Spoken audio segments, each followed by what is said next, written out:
Hey, what's up? It's Cute What If? This side. Today we will be seeing what if Deku fell in love with Kyoka.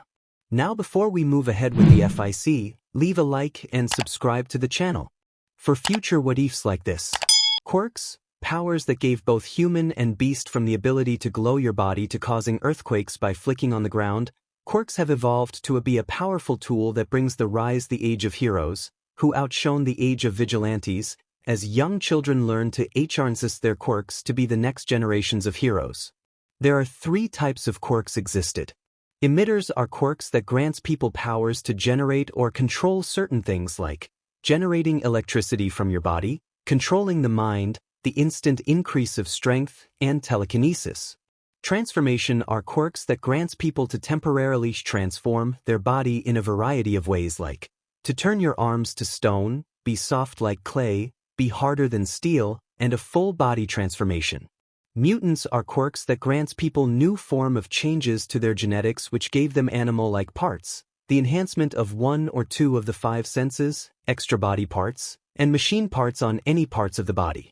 But there are groups of people that are shunned for what they have, that the whole quirk populace mock them or humiliate them. The quirkless. People who doesn't have a quirk and is counted as a liability to the people's eyes, and be seen as trash or useless. So here's our story will begin. A tiny miracle that comes upon a little quirkless boy. In a small park, a young boy with a round face framed by a short mess of fluffy dark green hair which sticks up at odd angles around his head, casting noticeably dark shadows onto itself. His eyes are large and somewhat circular, their irises the same green color as his hair, which at times are very watery, usually stretched quite wide, giving him an innocent appearance. He has a set of 4 symmetrical freckles in diamond formations, one on each cheek. This is Izuku Midoriya, and he is currently protecting another kid from the 3 boys in front of him, primarily the in front of the trio. He has short, spiky ash blonde hair with choppy bangs that hang over his eyebrows. His eyes are sharp and bright red in color. This is Katsuki Bakugo, Izuku's first friend and resident bully. Kaken, stop hurting him, Izuku stuttered. And why should I, Deku? Katsuki said with a dangerous grin. Both boys met when their parents, who are longtime friends, came to Izuku's home and they played and became friends. They had dreamt to be heroes, but the two have different reasons. Izuku wanted to be a hero to protect everyone, while Katsuki wanted to be a hero so he can show his powers and be famous. Their dreams are fueled by their idol, All Might, the #1 hero to today's society. All Might was idolized by everyone in Japan, as he will save the innocent and defeat powerful villains that disrupts the peace of the country, and inspire them to be strong and be brave to take the challenge. But poor Izuku has one problem: he was quirkless, while Katsuki has an emitter-type quirk that he dubbed Explosion. The green-haired boy is always ridiculed by his peers, even his own mother felt sorry for her own son. They will mock him, humiliate him, hurt him, and full-on threaten him to be killed. Izuku might be determined, but he was so shy and antisocial to everyone, but he still wanted to be a hero even if he was quirkless. But everyone belittled him and starts calling him Deku, which means useless. Do you see that he's hurt? Izuku tried to reason. I don't care. Katsuki yelled as mini explosion occurred from his palm with his 2 lackeys using theirs. Hey, leave Zuzu alone. Someone shouted as little Izuku gasped as he knew who it was. Looked to his right and saw 2 other kids running to him. The first one is a young boy who has relatively short blonde hair, parted to the right with a black lightning-shaped streak on the left of his side fringe, which is angled so that it partially obscures his left eye. He has slanted, somewhat triangular yellow eyes, and notably small eyebrows. And the second one is a young girl. She has triangular, lazy-looking onyx eyes with notably long lower eyelashes and rather small eyebrows. Her hair is short, only around chin length, and is dark purple in color with an asymmetrical fringe, and 2 reflections shaped like sound waves on either side of her head. Her most prominent features are the flexible, plug-like earphone jacks hanging from each of her earlobes at the end of 2 thin cords. Deni. Kyoka. Izuku called out happily. Denki Kaminari and Kyoka Jiro were their names. Izuku has known the 2 when they were in preschool but left when their parents decided to move out, but they will visit him once a week. The two of them were always by his side, even he was marked as quirkless. They share the same view as him, to protect the people even if they haven't asked. Izuku. Denki called out as he and Kyoka stood beside Izuku, and the kid he protected has ran off. Thanks guys, Izuku said to them as his confidence came back to him. We will always by your side, Kyoka said as she smiled to him. So your loser buddies, you useless piece of H*T, Katsuki cursed angrily. What's wrong with him, as he blasted them. The Izuku and his friends were too shocked from the fact that the violent blonde really want to hurt them. They didn't have enough time as they were blasted away, and was on the ground groaning in pain. He's insane, Denki groaned as he struggled to stand up. Don't ever try to stand up, you useless Deku, or I'll blast your loser buddies, Katsuki threatened as three of them look at him in horror. Why you wouldn't, Izuku stuttered in horror. So then stand down? Never, Kyoka said as she struggled as well. So be it, Katsuki said as he prepared another explosion. Izuku could only look in fear and horror for himself and his friends. He could only blame himself for dragging them to his. He could look down in shame. Is that what you want, boy? He suddenly heard a voice. W, he thought as he shook in fear. You want to give up? But what can I do? Izuku thought as he could only thought of it as his subconscious. What, he's a smart boy. So you will give up? No, he thought as he clenched his fists. Then what will you do? I'll protect them. Will you let your friends be hurt? No, he thought as he felt his anger grow. Will you let your loved ones be hurt? No, he muttered in a quiet tone. Will you let them die? No, he said a little louder. Die. Katsuki shouted as his explosion is fired at the trio. Izuku. Denki and Kyoka shouted to their friend. Will you let everyone suffer? No. Izuku roared to the heavens on his knees with all of his anger. What happened next will be implanted to the minds of everyone in the area forever. The very ground Izuku kneeled on caved in by an unknown pressure as the ground rumbled, and the trees were shaking. Everyone in the area ran in fear of this as they thought of it as an earthquake along with Katsuki's lackeys, but Katsuki, Denki, and Kyoka could only stay in their place in fear. Izuku could feel the power inside him grow. It felt natural to him, like he was meant to use it. He then gained a green glowing outline all over his body and his eyes glowed with the same color. The earth continued shaking as some rocks came out of the ground with the same glow as Izuku as he continued to yell. What is going on here? A relatively short man wearing a dark blue bodysuit that includes a wooden belt, wooden knee pads, and wooden shoes. A small rose veil hangs from the left side of his belt. Look, it's Kamui Woods were save. One of the civilian cheered. Followed by everyone as more heroes came to the scene.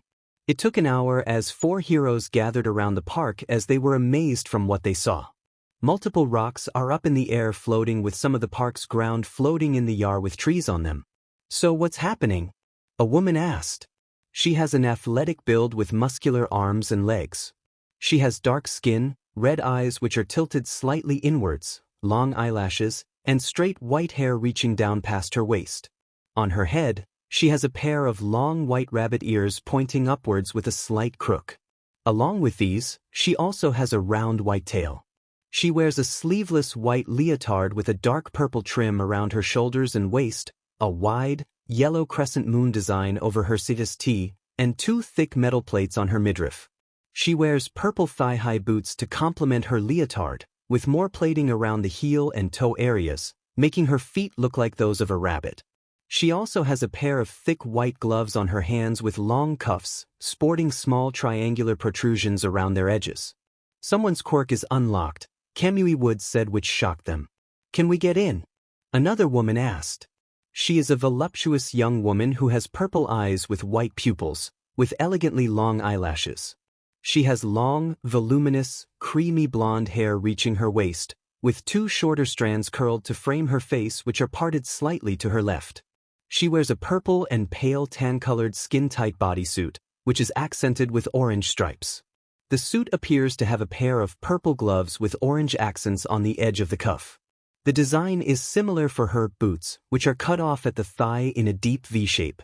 The suit also has 3 peculiar orange diamond-shaped dots on the purple top that are located under her CST, And she also wears a purple domino mask with horn-like protrusions on the sides. No, there's an invisible that just simply bounce of any attacks.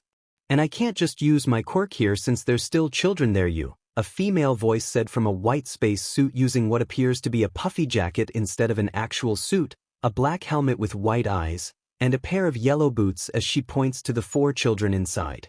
Hey, look at that, the rabbit woman said as she points on of the land.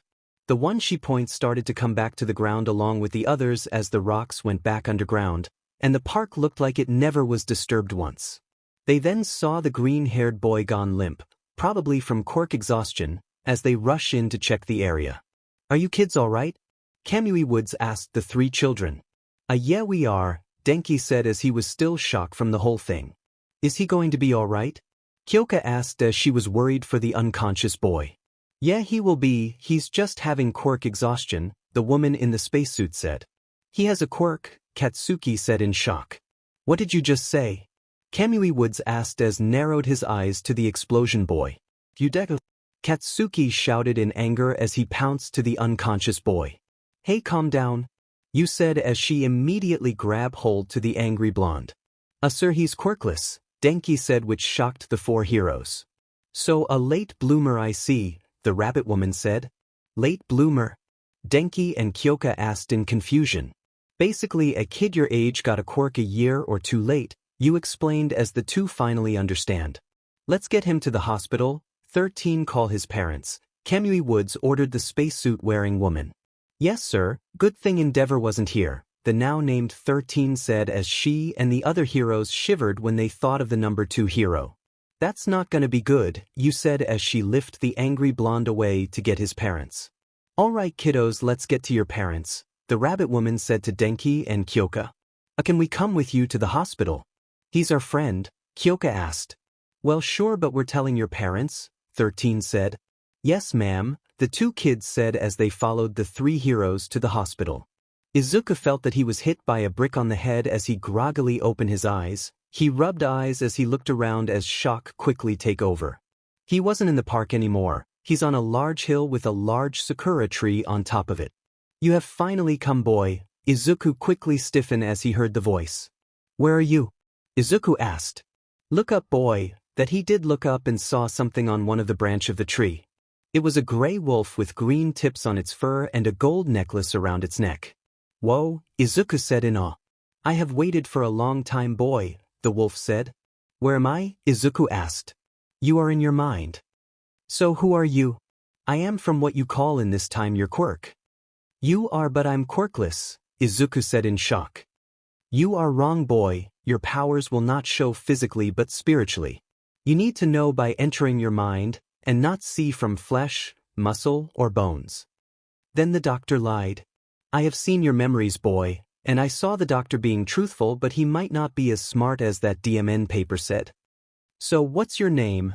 Your quirk and me have the same name, the way of calm of peace. My name is Zen, your spirit and mind, but that is not all of your power boy. What else? Your originates to a man that is trained and raised by a dragon, Izuku gasped in excitement. He has the power to chop an entire mountain with his own pinky. What is his quirk called? Izuku asked but grew confused when Zen laughed. His powers wasn't born from him boy. But how? There is no way a man can do that without a quirk. There must a dashed. He was about to mumble of what his brain was processing, but he was hit at the head by a branch. Boy, I wasn't finished. This power wasn't born from him because it isn't a quirk. But dash, talk and I will sit on you. Izuku, shut up now. Now as I can explain now, this power isn't a quirk, but through genetics it became one as it is now hereditary. But how did he get it? The dragon gave it to him as a parting gift when he was old enough to explore the world. What about his parents? I don't know, I have only been manifested by one of his descendants, and they don't what happened to them as well. The whole mindscape then shook as everything starts to fade. What's happening? Izuku panicked. You are waking up boy, but remember I am always there with you. Izuku suddenly woke up and he was surprised as he was now in a hospital bed, and sleeping on the couch were Kyoka and Denki. He tried to stand up but was his body in pain, so he could only groan. He then saw Kyoka waking up as she rubbed her eyes and looked at him. He instantly regret waking up as Kyoka looked at him in worry and surprise as she tackled him on the bed and hugged him. "Ah, Kyoka!" Izuku shouted in pain. "Don't ever do that, you idiot!" Kyoka shouted as she hugged him more. "Mom, is it breakfast already?" Denki said as he just woke up. "Ah, Denki, help!" Izuku shouted. "Ah, Zuku!" Denki panicked as he tried to help the green-haired boy. The door suddenly opened as a short, elderly woman with gray hair styled into a netted bun, a large syringe poking diagonally out of it to the left. She has a notably small nose and eyes which are usually drawn as two little dashes, and a long mouth with defined nasolabial folds came in the room. She wears a doctor's lab coat and a dress with yellow and red vest-like designs on either side, 2 yellow buttons, and a belt with a pink R-shaped buckle. She wears pink boots and has a helmet around the sides of her head, a purple-tinted visor joining it over her eyes. In addition, she walks with a cane designed like a syringe that she can also use for healing the injured. "Okay, dearie, what is going on here?" the old woman yelled as the three kids immediately stop on what they are doing. Denki was pulling Kyoka by her little legs, but the purple-haired girl was holding on to Izuku tightly, and said green-haired boy is blushing when the elderly woman looked them on the spot. "Breakfast?" Denki said, but Kyoka kicked him for making the whole thing awkward. After a very awkward explanation, the elderly woman said her name is Chio and she was Recovery Girl. Recovery Girl said that Izuku was in a coma for 2 days. Izuku was of course shocked of this, because his body couldn't handle his powerful quirk. So when Izuku can finally leave the hospital, her mother Inko Midoriya immediately gave him a crushing hug as she was crying for 2 consecutive days when she visits him. When Izuku came back to his house, Kyoka and Denki's parents came to pick them up to go home as Izuku immediately went to his room filled with All Might figurines as he got another notebook as he wrote 2 words on it. "God fist." It has been 10 years from the dubbed psychic field incident as our main protagonist Izuku Midoriya is in his high school as he was writing on his notebook. He was now tall and very muscular and his hair fluffy green hair strangely has red tips, probably from a dormant gene from any of his family after he unlocked his quirk. On his notebook is everything he recorded from the past year. He train and strengthen his quirk. His quirk that Zen dubbed Zen is a rare combination of mutant and emitter type, but Izuku decided to call it Yin-Yang to make sense. After the day he came back home, he noticed that he was more energized and drank like 10 cups of warm milk to make him sleep, which stressed his mother out from his new endless energy, so he exercised a whole day non-stop to let all of those energy away. Of course there will always something bad happen after that. When he exercised more, the more his energy grow, and when he stop he will be like a bouncing ball. When he was 7 and his mother tried everything to stop it. He also noticed when he exercises, his body didn't give in after a whole day of it and can be used again for another round. The part of this ability is that his body can't be cut by anything. It happened when a steel knife dropped on his arm, but instead having been cut, it just simply bounced off like it was plastic. He then tried to punch a concrete wall and it left a fist mark on it when he punched it with full force, which means he can't feel any lower types of pain like a slap. But when he trains more he could probably endure a hit from a wrecking ball.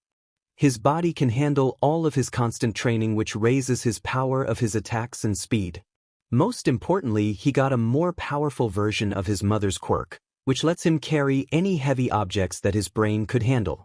And his last ability is that he feel more stronger when he's under a full moon, and gave him some wolf-like traits. His teacher was probably talking that he was proud of his students, and he wished them good luck since Izuku knows that his whole class wants to be heroes. "Hey teach, don't lump me with this extras," a certain blonde boasted, followed by multiple angry remarks from his classmates. Katsuki Bakugo, his former best friend and his only rival. He still looked the same, but he was little by 2 meters. The only thing bad about him right now is his massive ego. When Izuku finally got his quirk, Katsuki constantly tried to challenge him. Well, it's more like a one-sided battle. Izuku's quirk gave him multiple body resistance, which made him a human tank, and added with his constant training he could probably demolish a whole building with his bare fists and feet in a minute. So Izuku wear weights around his arms and legs to lessen his power to a more normal level rather than his mini tsunami causing punches. And I'm not joking. He could then hear his classmates gasp as he heard the teacher talking about Katsuki going to the prestigious U. And the blonde boast that he would be the greatest.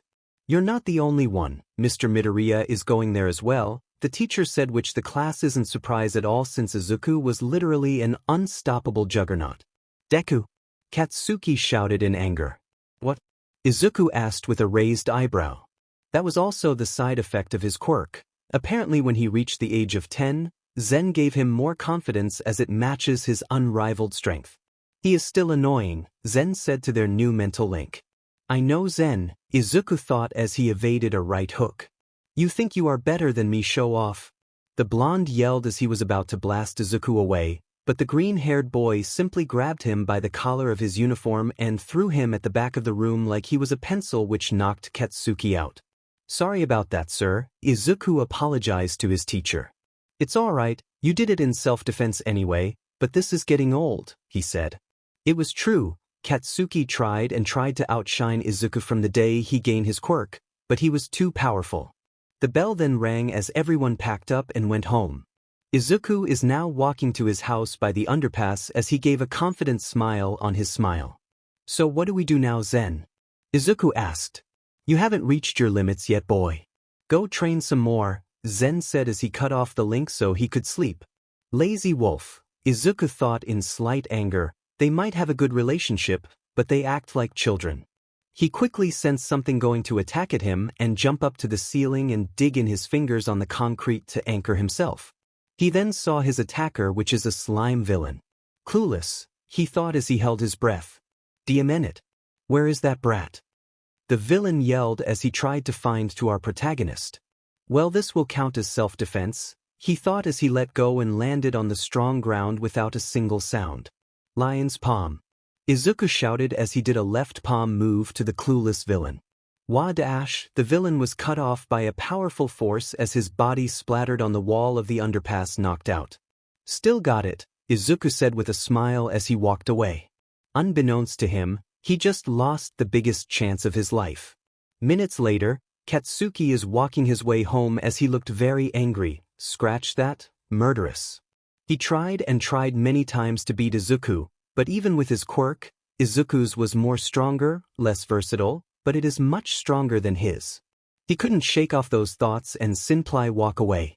What a perfect body, a creepy and dangerous said from his back as he was caught by the slime villain itself. Sich *T, he said as he was being dragged away by the slimy man. Back with Izuku, he was in the city as his mother called him to buy some groceries, so he will now go home but with some groceries with him.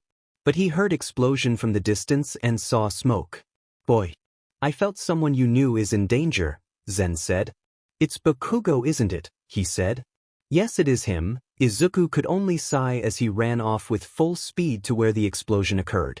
He was literally running with the wind as he could feel it breeze past him as he looked like a blur to the people he ran past with.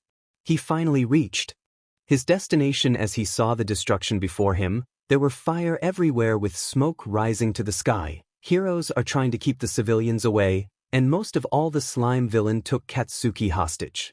He then noticed two heroes that he remembered, Kamui Woods and Mount Lady. Kamui Woods. Mount Lady.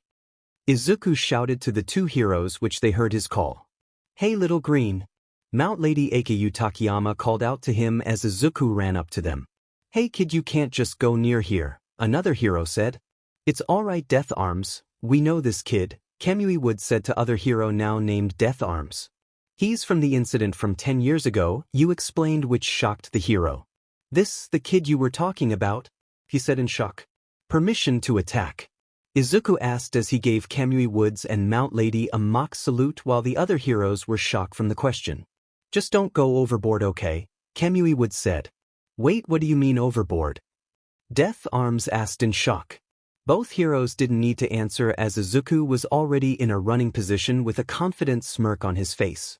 Mind field, Izuku said as his eyes began to glow. Everyone could feel the heat disappear as they saw the same glow on the flames as it was being pulled into the air. Then rocks came out of the ground as they float with the same glow. The same happened to Katsuki as he was forcefully pulled away from the slime villain's grip. Everyone except Kamui Woods and Mount Lady were shocked to see such tremendous powers from a single boy, while a frail blonde looked at Izuku with hope. Deku! The blonde yelled. Ricochet fist. Izuku yelled as he leaped forward with tremendous speed and force as he launched to the villain like a bullet. The villain smirked and said, "Easy." He launched some of his tendrils, but Izuku was so fast that the tendrils just got shredded from the force. What? The villain yelled in disbelief as he dodged him. This of course was a mistake, as Izuku landed on one of the floating rocks and bounced of it. The villain dodged it again, but every time he did, Izuku just kept getting faster and faster every time he bounced off the rocks, which he looks like a blur to the naked eyes. And in an instant, Izuku immediately impacted the ground with his fist in blinding speed, which caused a large crater, and the slime villain is on the ground knocked out. That is still close to overboard. Mount Lady shouted as everyone looked at her like she was crazy. "Sorry," Izuku shouted. "Why did you let the boy fight it?" Death Arm shouted as he was shaking Kamui Woods around. "This gonna be long." After a long explanation, Izuku is on his way home again with the groceries, so he could enjoy some of his mother's cooking. Kamui Woods and Mount Lady just explained to the other heroes that he has a free pass to assist heroes, with approval of course, to help Izuku have better control over his powers. "Deku, you nerd?" Of course his musing ran short as Katsuki Warhead Bakugo just come to ruin it. "Gosh darn it," Izuku those as he could only sigh. "Ask me why little boy here wants to be a hero." Zen asked. "Hey, don't ignore me, you little sh*t, Katsuki shouted. "What?" Izuku said. "Don't you think saving me makes you greater, because I am still better than you f***er." "Whatever you say," Izuku said as he left the blonde, who slightly cursed but left. He finally reached his house as he removed his shoes and went to the living room. "Mom, I'm home," Izuku called out as a plump green-haired woman entered the room. "Oh, you're finally home," the woman said. "Yeah, and I got the groceries," he said as he showed the bags. "So my little hero, what will you do now?" she asked as she took the bags of her son's hands. "Well, for one I need some warm milk." "Already ready." "Well, for the other," he said as he gave a challenging look. "I'm gonna try beating my record." It has been 10 months when the slime villain attacked. Izuku is now lifting barbells for 4 hours. For the past 10 months, he exercised over limits to prepare himself for the jogging, lifting weights, push-ups, sit-ups, stretching, etc. He did each 100 times. 100. During those months, he went to the Dagoba Municipal Beach Park to train there and clean it at the same time. Not even a single scrap of garbage was left on it when he finished, because he carried it all to the local junkyard. His strength has grown 10 times more powerful, but with the help of a weight quirk user, Izuku was wearing 10 tons of weights around his limbs and he can still walk normally. So he's here right now in front of you. As he waited for his friends Kyoka and Deni in his school uniform. He then saw Katsuki walking in the gates, so he said, "Yo, Katsuki." "Shut up, nerd," Katsuki yelled as he angrily walked past Izuku. Izuku just rolled his eyes as he kept waiting for his friends. "Yo, Zuku." He was instantly happy as he saw his long-time friends. They have the same designs. "Deni, Kyoka, I really missed you guys," Izuku called out as he gave the two a bone-crushing hug. "Zuzu air," Kyoka said weakly as both she and Deni are turning blue from the hug. "Oh, sorry," Izuku said sheepishly as he let them go so they could catch their breath. "Well, we haven't seen each other for weeks, so we couldn't blame you," Kyoka said. "With that out of the way, are you guys ready to be new heroes in training?" Deni asked. "Heck yes/who doesn't?"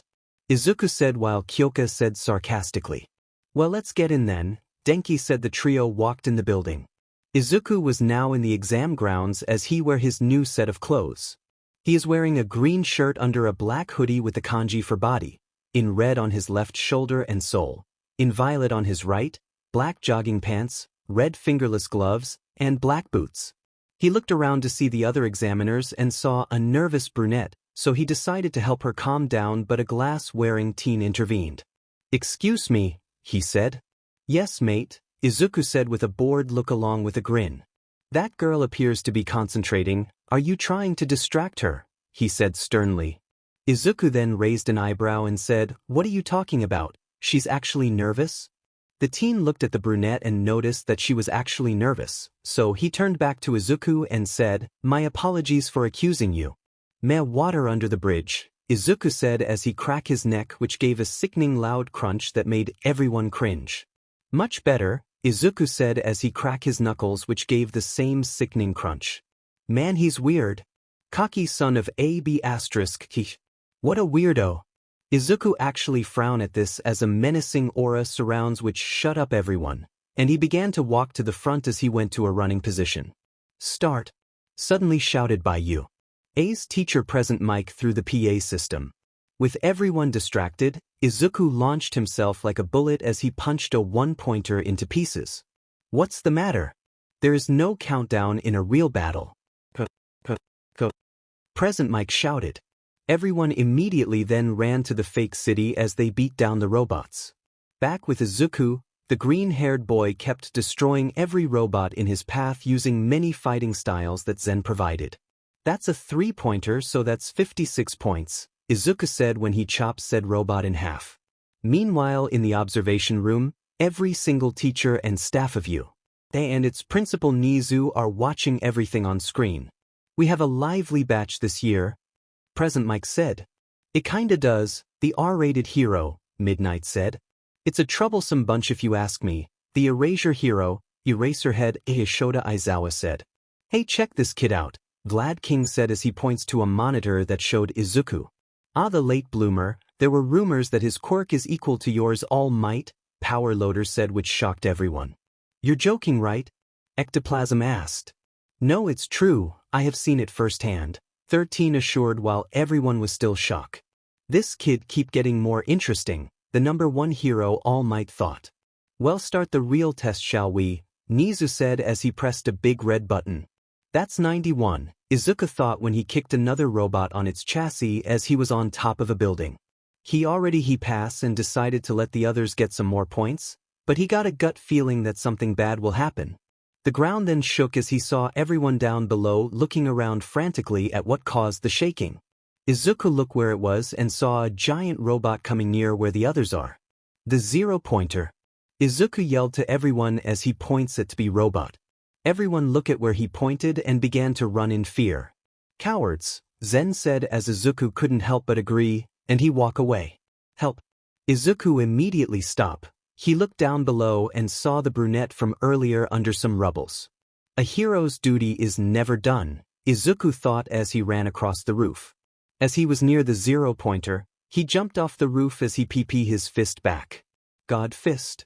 Izuku shouted as he brought all of his strength to his fist, and punched the robot's head clean off as it got launched by miles. Everyone was shocked from his powers as they slight shake from fear.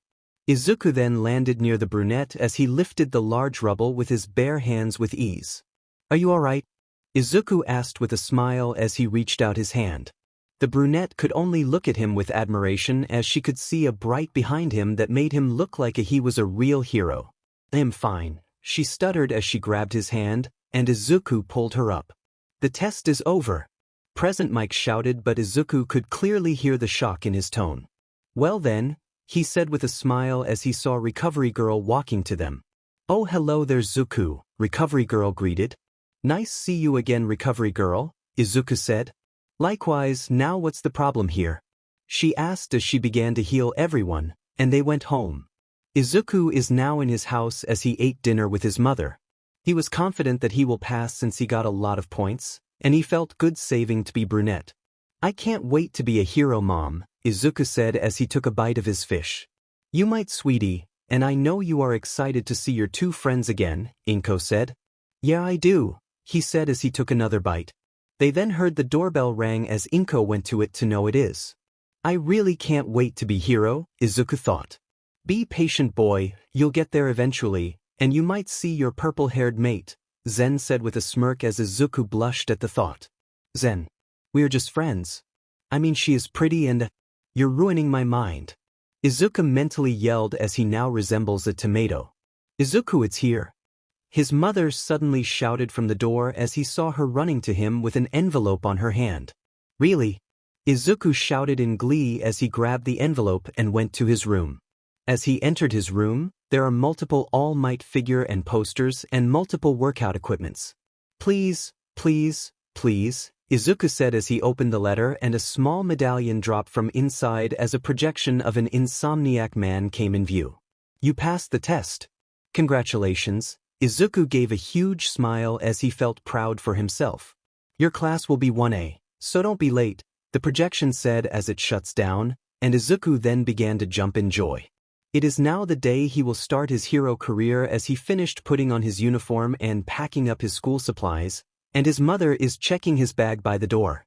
So tissues? Handkerchief? Are your weights okay? Yes, Mom, I gotta go, Izuku said as he ran outside to the beginning of his journey. I'm proud of you, Yusuke, Inko shouted. I know, Mom. Izuku shouted back even when he was literally far away. 1A. 1A, Izuku muttered as he zoomed in the halls of U.A. to find his classroom. He then stopped as he saw the sign for his class, and saw the enormous door in front of him.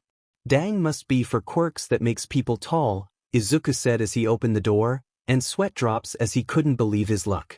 It was Katsuki with his feet on the top of the desk, and the stern boy he met from the exam is arguing with him. Oh boy, Izuku thought. Zuku over here. Izuku went back to being happy as he saw Denki and Kyoka waving at him. Kyoka. Denki. Izuku shouted as he waved back, but caught the stern boy's attention. Greetings. My name is Tenya Ida. I came from Somei Private School, and I apologize from what I said in the exam, the now named Tenya said as he bowed. Like I said before, it's water under the bridge, your school probably gave you this kinda tips, so I won't mind, Izuku assured. Oh, it's you. One Punch Boy. Izuku turned around and saw the brunette from the exams. Oh, hi there, Izuku simply said as he gave her his signature grin. You were so cool. You just came out of nowhere and punched the zero-pointer's head like it was nothing. The brunette praised. Hey Zuzu, who is this? Kyoka asked as she and Denki walk over to them. Oh, I saved her from getting ran over by the zero-pointer, Izuku said bluntly and got his ear pulled by Kyoka. Don't say it like that, you idiot. She yelled. Sorry. Izuku shouted in pain. Oh, the name's Ochako Uraraka, the brunette said as the two stopped from what they are doing. If you're here to find friends, then leave, an unknown voice said to them. The five of them and looked, and Izuku immediately recognized who it was. It was the guy from the projection, as said man was laying on the ground in a yellow sleeping bag. You look like a caterpillar, Izuku again said it bluntly as Kyoka pulled his ear again. The man ignored Izuku as he went to the desk on the front as he opened his sleeping bag and stood up. I'm your homeroom teacher, Shoto Aizawa. Pleasure to meet you. The man greeted in a tired tone. Everyone were creeped out, but Izuku wasn't bothered. Aizawa then took out a PE uniform from his sleeping bag. Wear these immediately, and then go to the PE grounds, he said as he passed more of the uniforms. No one hesitated as they immediately went to their locker room to change their clothes. Everyone was now on the PE grounds. AMD are wearing their uniforms. A quirk apprehension test. Everyone yelled in confusion. What about the ceremony? And the guidance counselor's meeting? Ochako said in worry. If you want to be heroes, we don't have time for that, he said as he not even looked at her. You all understand the school's reputation for freedom on campus. Well, that goes for us teachers as well. He then explained that the tests are based on sporting tests, but quirks are being allowed. He then pulled a tablet from his pocket and said, Mr. Midoriya, how far could you throw a softball in middle school? A kilometer long, Izuku bluntly said as he got some weird looks from everyone except for his two friends. Without your quirk, Aizawa said. Yeah, a kilometer, Izuku said as.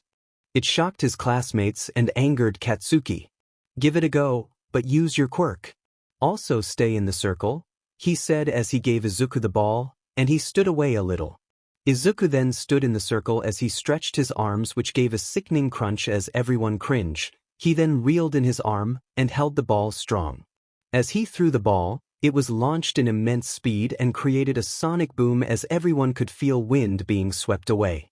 Aizawa then looked at his tablet and was shocked. He showed the results to the entire class, and they were also shocked at the result.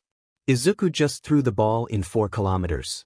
Dang, I still need more training, I guess, Izuku said as he wasn't really surprised. Whoa, that was cool. That was amazing. This is gonna be fun. Fun, huh? Aizawa said as the whole class felt a chill on their spines. Be careful, boy, Zen said. Alright, Zen, Izuku thought.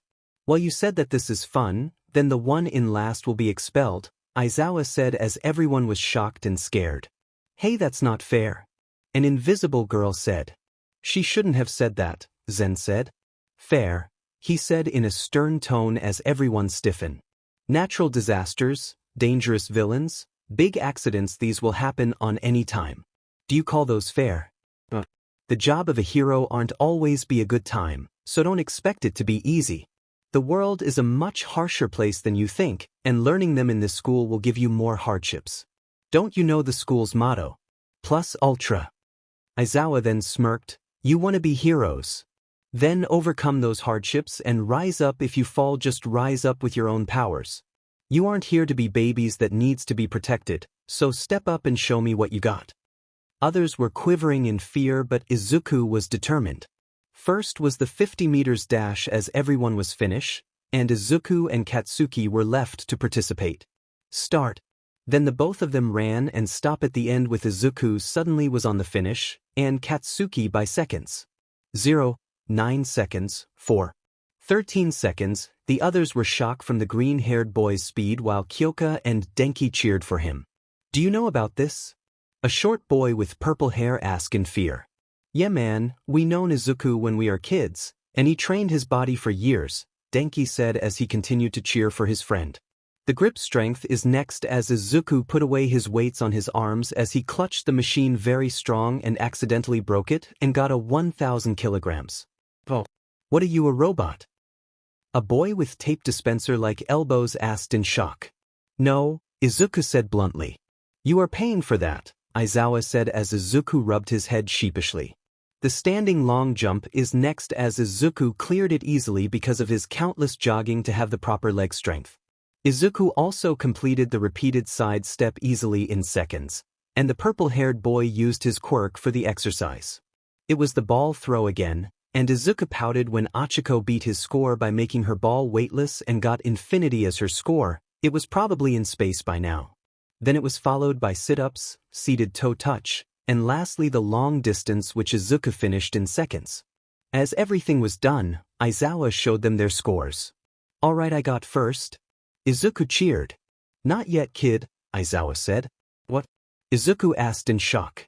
You didn't go all out? Aizawa said. Well, I really can't control my strength really, so I always wear weights, Izuku explained. Well, show us what you can really do in the ball throw again without your weights, Aizawa said as Izuku shrugged. Izuku then removed his weights on his arms and let it drop on the ground and caused cracks when it landed. It must be really heavy, this kid got potential, Aizawa thought. Izuku then grabbed a ball and threw it with more of his power, as the class could have sworn they heard the sound barrier break 3 times. Aizawa then showed the result and it said 50 kilometers. That guy's a monster. The purple-haired boy screamed in fear. You truly earned that place, kid, Aizawa said as a smile was hidden from his scarf. Deku! Katsuki yelled as he yelled at him, but Aizawa immediately wrapped his scarf around him and his eyes are now red. I should have known that you are the Erasure Hero, Eraserhead sir, Izuku said as everyone were confused from the name. You did your homework, kid, nice job, Aizawa praised as he let the now calmed blonde go. So I'm gonna be expelled? The purple-haired boy asked. No, Aizawa said, which made him relieve, but he wasn't finished. You are changing courses? What? He shouted. Izuku then tried to make the boy feel better by saying, you see, you clearly didn't give it you all, so I'm sending you to another course so you can improve. But what if I can't? He asked as he cried. Izuku kneeled down to the boy's level and said, you can just don't give up, don't let anyone let you down, so next time give it your all. The boy wiped his tears as he gave him a determined look and said, you're right, I must get stronger. Izuku's classmates look at him in admiration, and Aizawa smirk as he saw true potential. Alright, I'm bringing you to the principal and get you a course you can enter, Aizawa said as he walked away. Yes sir. The boy shouted as he followed him. Kyoka then walked up to Izuku and said, you were great back there, Zuzu. Really, Izuku said as he has a slight blush on his face. You like her, Zen said like a certain useless flying cat. Shut it, Izuku thought, which made Zen laugh. Alright, we're gonna be heroes? Denki shouted as everyone cheered as well. Izuku saw this and smiled as he felt that this gonna be an interesting year. It was a new day for Class 1A as everyone were sit as they talk with each other and waited for their teacher Aizawa. Izuku along with Kyoka and Denki are searing next to each other to talk. Man Zuku, that was awesome, Denki said. It was nothing, I just followed my heart to do what's right, Izuku said. Still you were great, Kyoka said with a smile as she twirled her jacks. Gosh, she's appealing, Izuku thought with a slight blush. Still a no, Zen said as he smirked. Shut it. So what do you think will happen today? Denki asked. We'll wait and see, Izuku said. Everyone sit down. Mr. Aizawa is coming. Ida called out to everyone as they gone back to their seats. Aizawa then entered the room with a bored look as he went to his desk. Alright everyone, today you will have a new classmate joining us since what happened yesterday, he said. Can I come in now? A female voice called out from outside which caused Izuku to pale. Oh no, it's her, he thought in horror. Aizawa could only sigh and said, You can now. The door then opened as a tanned girl entered the room with the same uniform as the others. Her hair was green and was styled in a bob cut and her eyes were a green emerald. Hey there, the name's Marcia Midoriya, the girl said as everyone looked to Izuku. She's my cousin, Midoriya stuttered as the girl named Marcia looked at him. Izuku! She shouted as she ran up to him.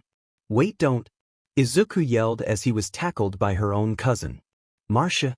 Kyoka and Denki called out. Kyoka! Denden! Marcia called out in glee as she now sat on Izuku's back. In it, why do you still call me that? Denki yelled angrily. Why should I? She said smugly. Marcia, get off.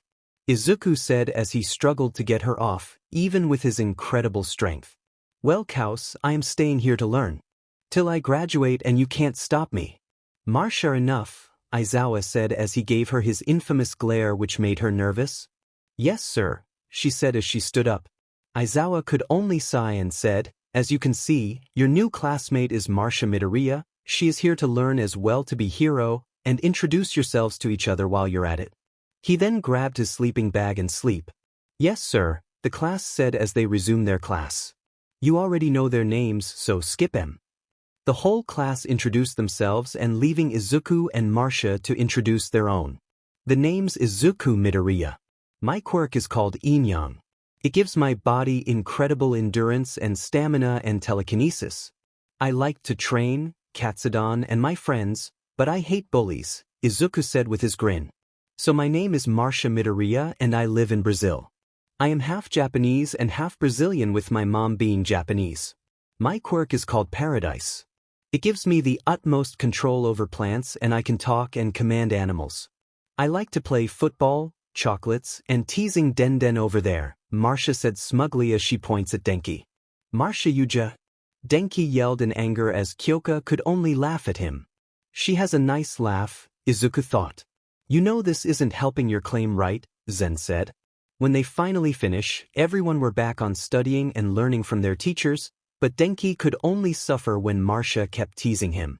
It was now for their foundational hero studies, and everyone felt excited. I am the door of their homeroom open as this only be a blessing to Izuku's eyes. Standing there on a running position is none other than the greatest and powerful hero of all time. The #1 hero, All Might. Coming through the door like a normal person. Everyone let out cheers and looks of admiration, but Izuku took it a little further. Izuku walked in front and kneeled as he had his notebook on his hands and shouted, Can I have your autograph please? Everyone could only sweat drop while Kyoka has her eye twitching from annoyance. He looked like he was proposing, but All Might didn't feel weirded out and laugh it off as he signed the notebook. You are an idiot, Zen said, but Izuku just ignored him. Izuku's eye sparkled from the signed notebook as he gave off an aura of happiness, instead of his malicious one, which made the girls in his class look at him as they adore his cute face. Back off, that's my man, Kyoka thought angrily till she blinked in confusion. Where did that come from? For today's class we will be having, he said as he flexed and held a card in a heroic way. A battle trial. Battle? Katsuki said sinisterly. Trial? Izuku said with a raised eyebrow, but was excited. And to get you started, he said as he clicked a remote and multiple shelves instantly opened with cases in them. We have your costumes to your expectations? The class already felt excited. Now gear up and head to Ground B, he said as the class took their cases. And remember, from here on out you're all heroes, he said proudly as everyone smiled. Everyone went to the lockers and changed to their costumes as they were excited to begin. Everyone were now in Ground B in their hero costumes, except for the Midoriyas. Everyone except Izuku are in their same costumes. Man, Zuka must be taking his time, Denki said. Are you worried? Momo asked. Nah, I'm worried to how much the property damage will be, he said, which scared some of his classmates. Especially when he can carry things that is twice his size, Kyoka said. Sorry we're late. They then heard Izuku's voice calling out to them. Don't forget about me. They also heard Marcia. They then saw them walking to them in their hero costumes. Izuku is wearing a green GI with the sleeves ripped off, bandages on his arms, and a red bandana on his head. And Marcia is wearing a green carnival-style costume along with bracelets on her arms and high heels. Whoa, you guys look cool, Kirishima said. Thanks, but this isn't the final product yet, Izuku said as he got some questioning looks. Well, my quirk keeps making my body stronger to the maximum, and I need stronger materials. Literally, Zuku, I still remembered that you carried all of those garbage in Dagoba in a single month, Denki said, which got some shock looks. Wait, you were the rumored green juggernaut that is said to have the strength equivalent to All Might. Zero shouted. Well, DM, I just feel sorry for any villains he come across, Sato said. Elsewhere, a teen with a hand on his face suddenly sneezed and didn't know why. Yep, that's me, and I'm still getting stronger, Izuku said as he gave them a thumbs up like a certain youthful duo. Quit showing off, Zuzu, Kyoka said as she gently punched him on his shoulder. I'm liking everyone's styles. All Might then arrived as everyone quickly asked some question to him, which made the muscular blonde recoil from the onslaught of questions. They, one at a time. He yelled as everyone stopped. He then coughed on his hand and get some papers in his hand. Notes. Izuku thought in confusion while Zen understood quite a bit. All Might then explained that they will have to secure or protect a fake bomb with one team protecting the bomb and the other to secure it, but there was a time limit. He then said that the teams are chosen by lottery. Is that how we'll do it?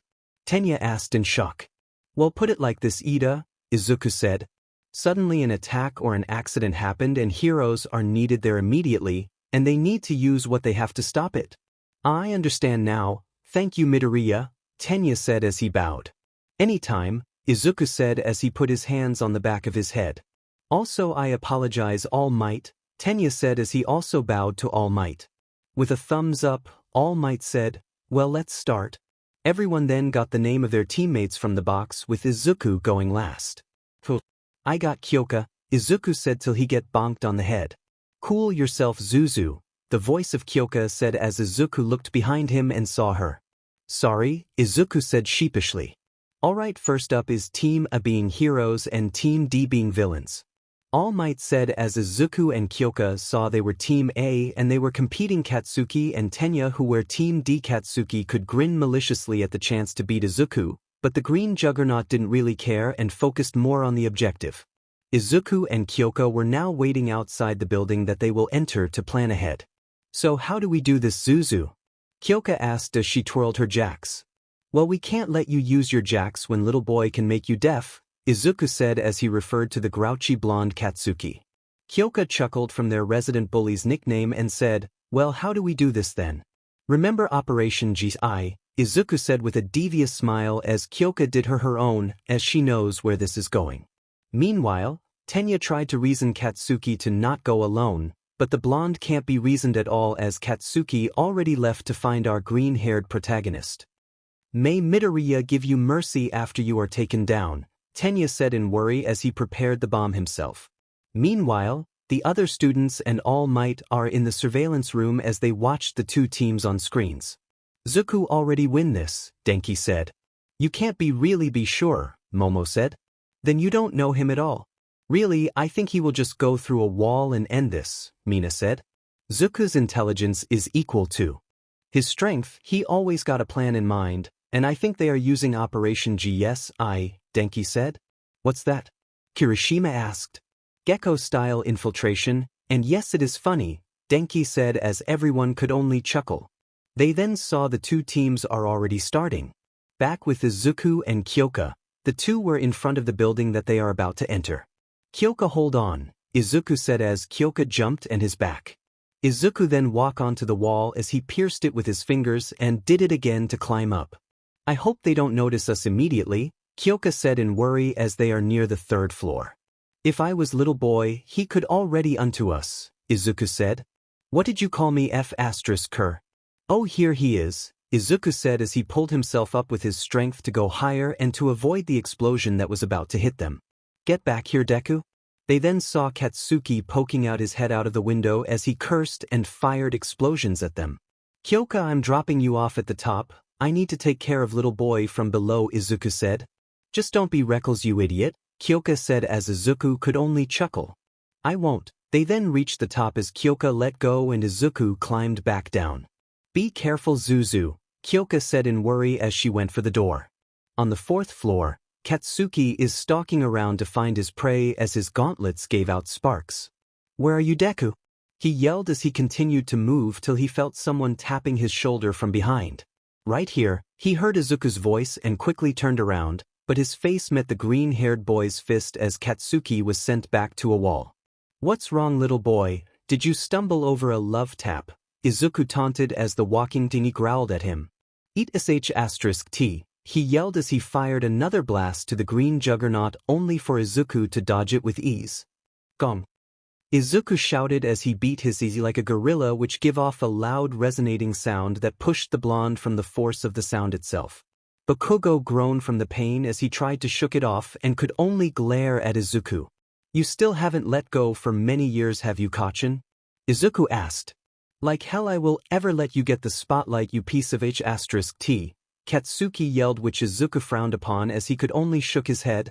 Then I will have to open your eyes to the truth, he said as his menacing aura surrounds him as Katsuki and the ones watching could have sworn they saw glowing eyes from the aura. Armor. Izuku shouted as his muscles tensed up and looked more tougher as he flexed his arms. Everyone could have sworn that they heard something tightening and saw the top of his GI couldn't handle the strain, and was ripped open to show his Adonis-like abs to everyone. The girls, except for Marcia, in the surveillance room are either embarrassed or shamelessly looking on Izuku's good-looking body with deep blushes on their faces. Hello, handsome, Mina said as she was slightly drooling along with Toru.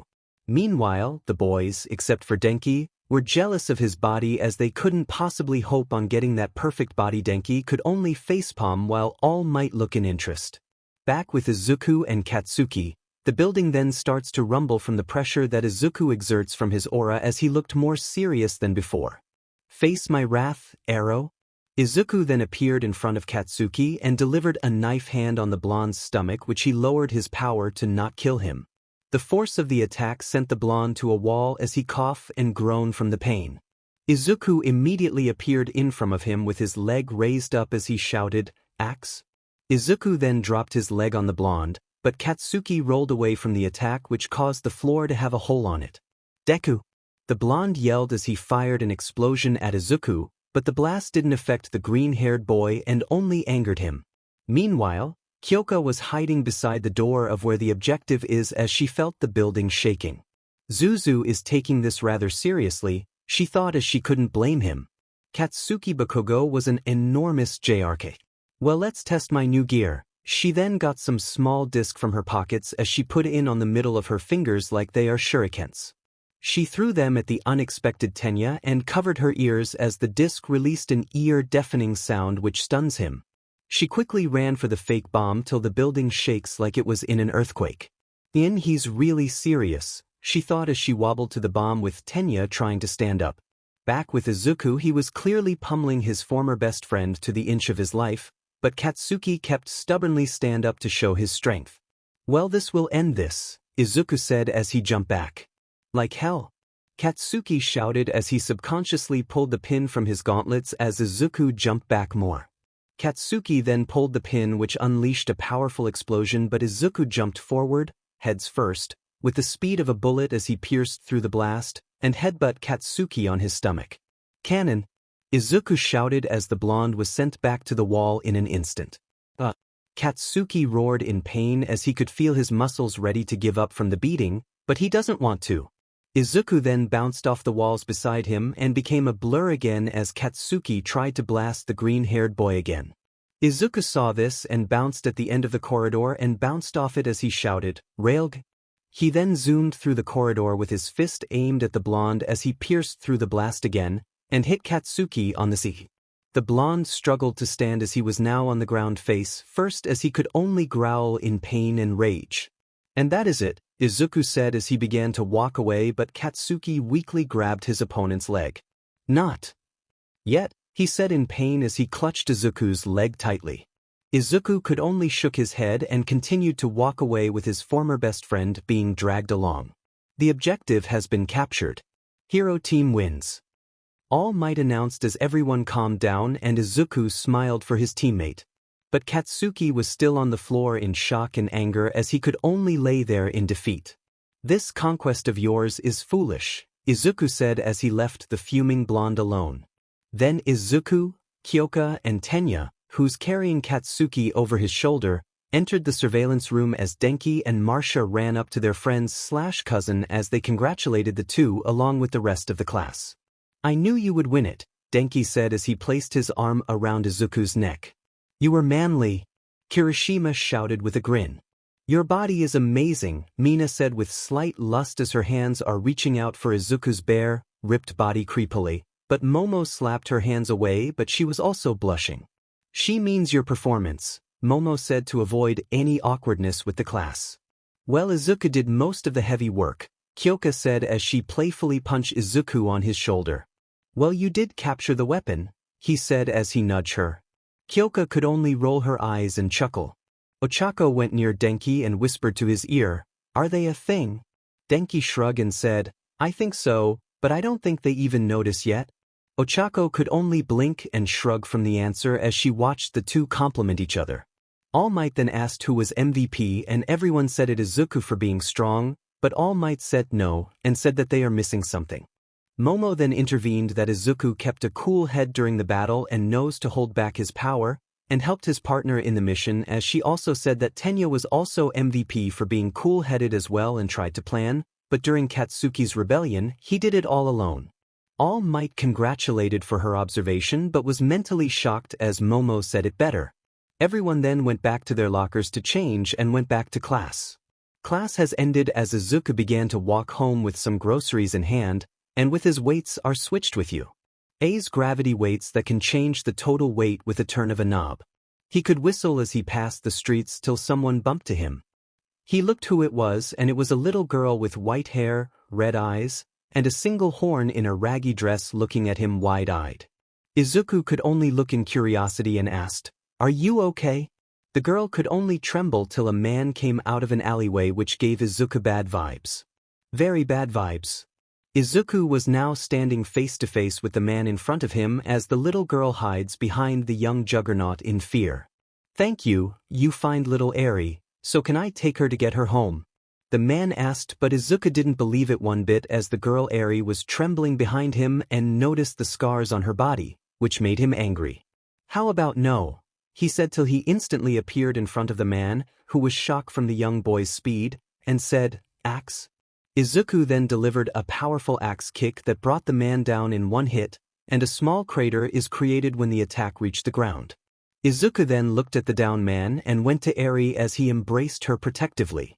"Don't worry, bad man will never touch you again," Izuku said as he felt the little girl starts to cry on his shoulder. "Let's take you home," Izuku said as he placed the groceries on his mouth and gave Eri a piggyback ride and ran off to his house. Izuku finally got home as he opened up the door and dropped off the groceries on the floor, and saw his mother setting the table. Izuku called out, "Oh Izuku, who is that girl?" Inko asked in shock as she saw the little girl on his son's back. "She's being chased by a man that gives my guts a bad feeling," Izuku said as Inko could only nod. Her son's gut feeling were never wrong as she first witnessed it when Izuku dragged her away to their favorite restaurant and the place suddenly get robbed, and the second time when an anvil, who even have those in this timeline, suddenly fall right under her but her son immediately pulled her away. "Why didn't you take her to the hospital?" she asked till she noticed the little girl flinched. "I said the same thing to her when I ran here, and she was terrified," Izuku said. "Well, we can ask the heroes about this," she said. "Then the one that is taking care of her might find out," he pointed out. Well, she thought about it then said, "We can take care of her." Izuku was of course shocked, but he couldn't deny that the little was too adorable to say no. "Pefli," Zen said. "Shut up," Izuku thought angrily. "Of course we can, Mom," he said with a smile as he let down the girl, but she immediately ran behind him. "Don't worry, she won't hurt you, she's my mom," Izuku assured as Eri slightly peeked to see the older woman waving at her. "Hello," she said quietly but still can be heard as both mother and son clutched their sisti like they had a heart attack. "Cute," both of them thought as they let the girl get used to their house, let her join their dinner, and let her sleep on the floor in Izuku's room in a futon. Izuku could only smile at the little girl's sleeping form as he let himself be affected by the Sandman's sand of slumber. Izuku is on his way to school till he noticed a mob of reporters blocking the entrance. He kinda hate the news as they wouldn't leave him alone when he did some of his extreme exercise around his hometown, and he decided to jump over them. "Zuzu." He then heard Kyoka's voice and saw his classmates being swarmed by the reporters. Izuku could only sigh as jumped back outside and shouted to the reporters, "Hey, over here." The reporters heard him and one of them shouted, "Hey, it's that boy." Izuku then began to run as the mob of reporters chased him, which leaves his classmates safe and sound. That was quick. They then heard their homeroom teacher's voice and saw him standing near the gate. "Will you help him?" Ochako asked, which Aizawa shrugged at. "The problem child can handle it, he might outrun them and make it in time," he said as the class followed him to their room.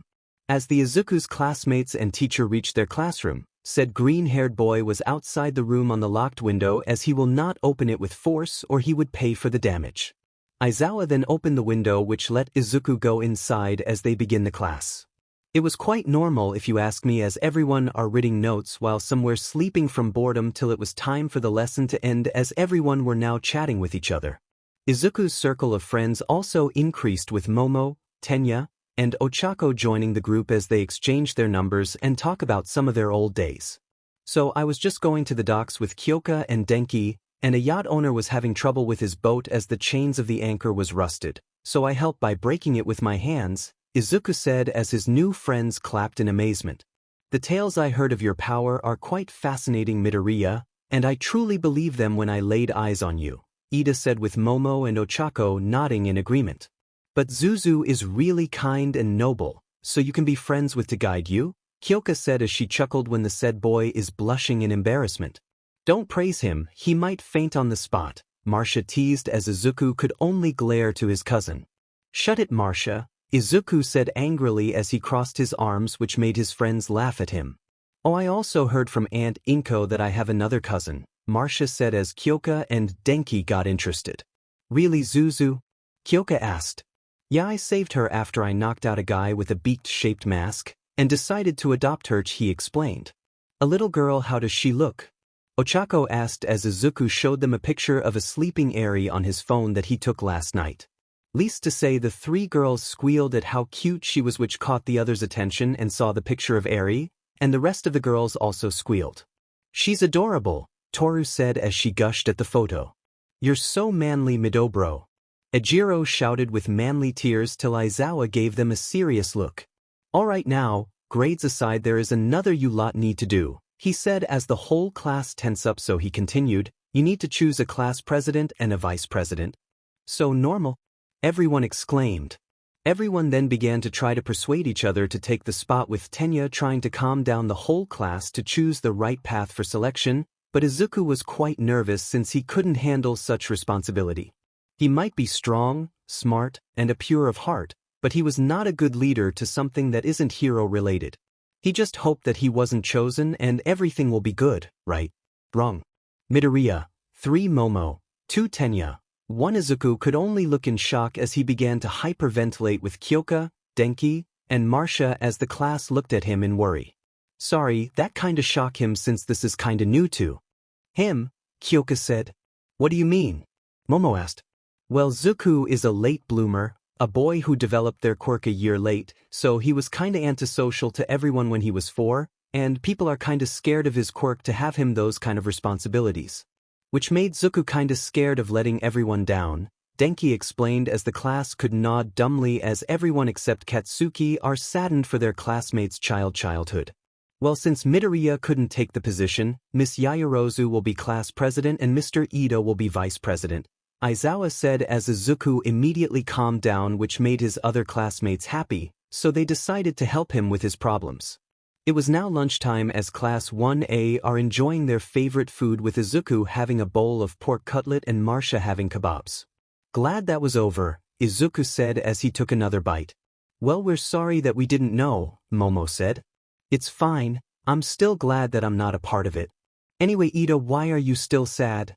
Ochako asked the downtrodden Tenya. Well, I still can't believe that someone voted me, he said. Oh, that was me, Izuku said as Tenya could only look at him with shock and happiness. I thank you Midoriya for it, he said as he bowed to Izuku. Like I said, water under the bridge, we know, Denki, Kyoka, and Marcia said at the same time as they look at the depressed male Midoriya with teasing smiles. You guys are mean, he whined as his friends could only laugh at him. Oh, quit winning, you are a man, right, Kyoka said as Izuku could only grumble at them. Being angry doesn't solve this, Tenya said as his arms have gone to a chopping motion as Ochako tried to hold her laughter along with Marcia. Well, your hero costume is very obvious, Izuku rebutted as Tenya looked at him in shock. Really? What do you mean by obvious? Ochako asked. I watched the news and the internet too many times, so I didn't miss a single information, Izuku said as Tenya could rub the back of his head in nervousness. Your eyes are sharp as always, Midoriya. And yes, my brother is the pro-hero ingenium. At first glance, I can already guess because of the similarities, Izuku said as he chuckled. You're kinda right though, I saw it as well, Kyoka said as Momo and Denki nods in agreement. Say, does your brother has some single sidekicks? Marcia asked smugly as Tenya could only look at her mortified as he began to scold the female Midoriya. The group could only laugh with each other not until the alarm began to resonate and everyone began to panic and pushed each other to the doors. Izuku immediately grabbed hold on Kyoka and Denki and jumped on top of the table along with Momo, Ochako, Marcia, and Tenya. What the heck happened? Marcia yelled as she saw their other classmates being squashed by the crowd. It's the reporters again, Izuku shouted as he points outside the window and they saw the reporters outside. How did they get in?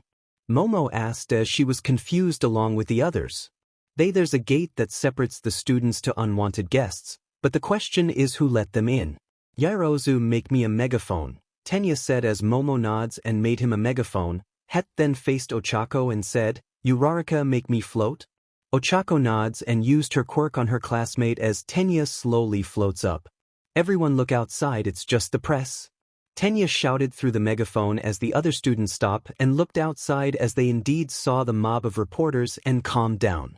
The gang also calmed down as Ochako undid her quirk on Tenya as they now sit in relief. I could have had ended myself, but you were faster.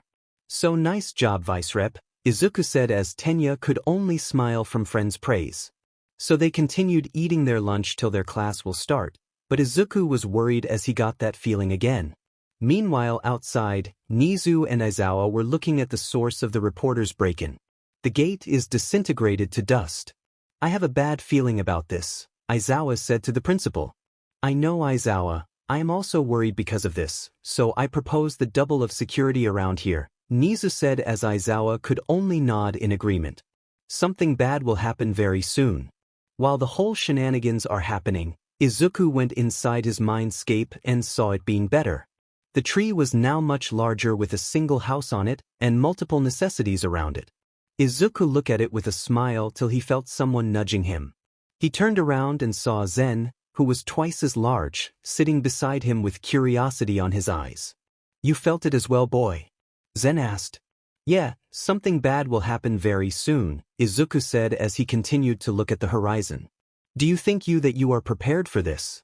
I might not be yet, Zen, but I will prepare myself, Izuku said as he left the mindscape with Zen sitting on the same spot.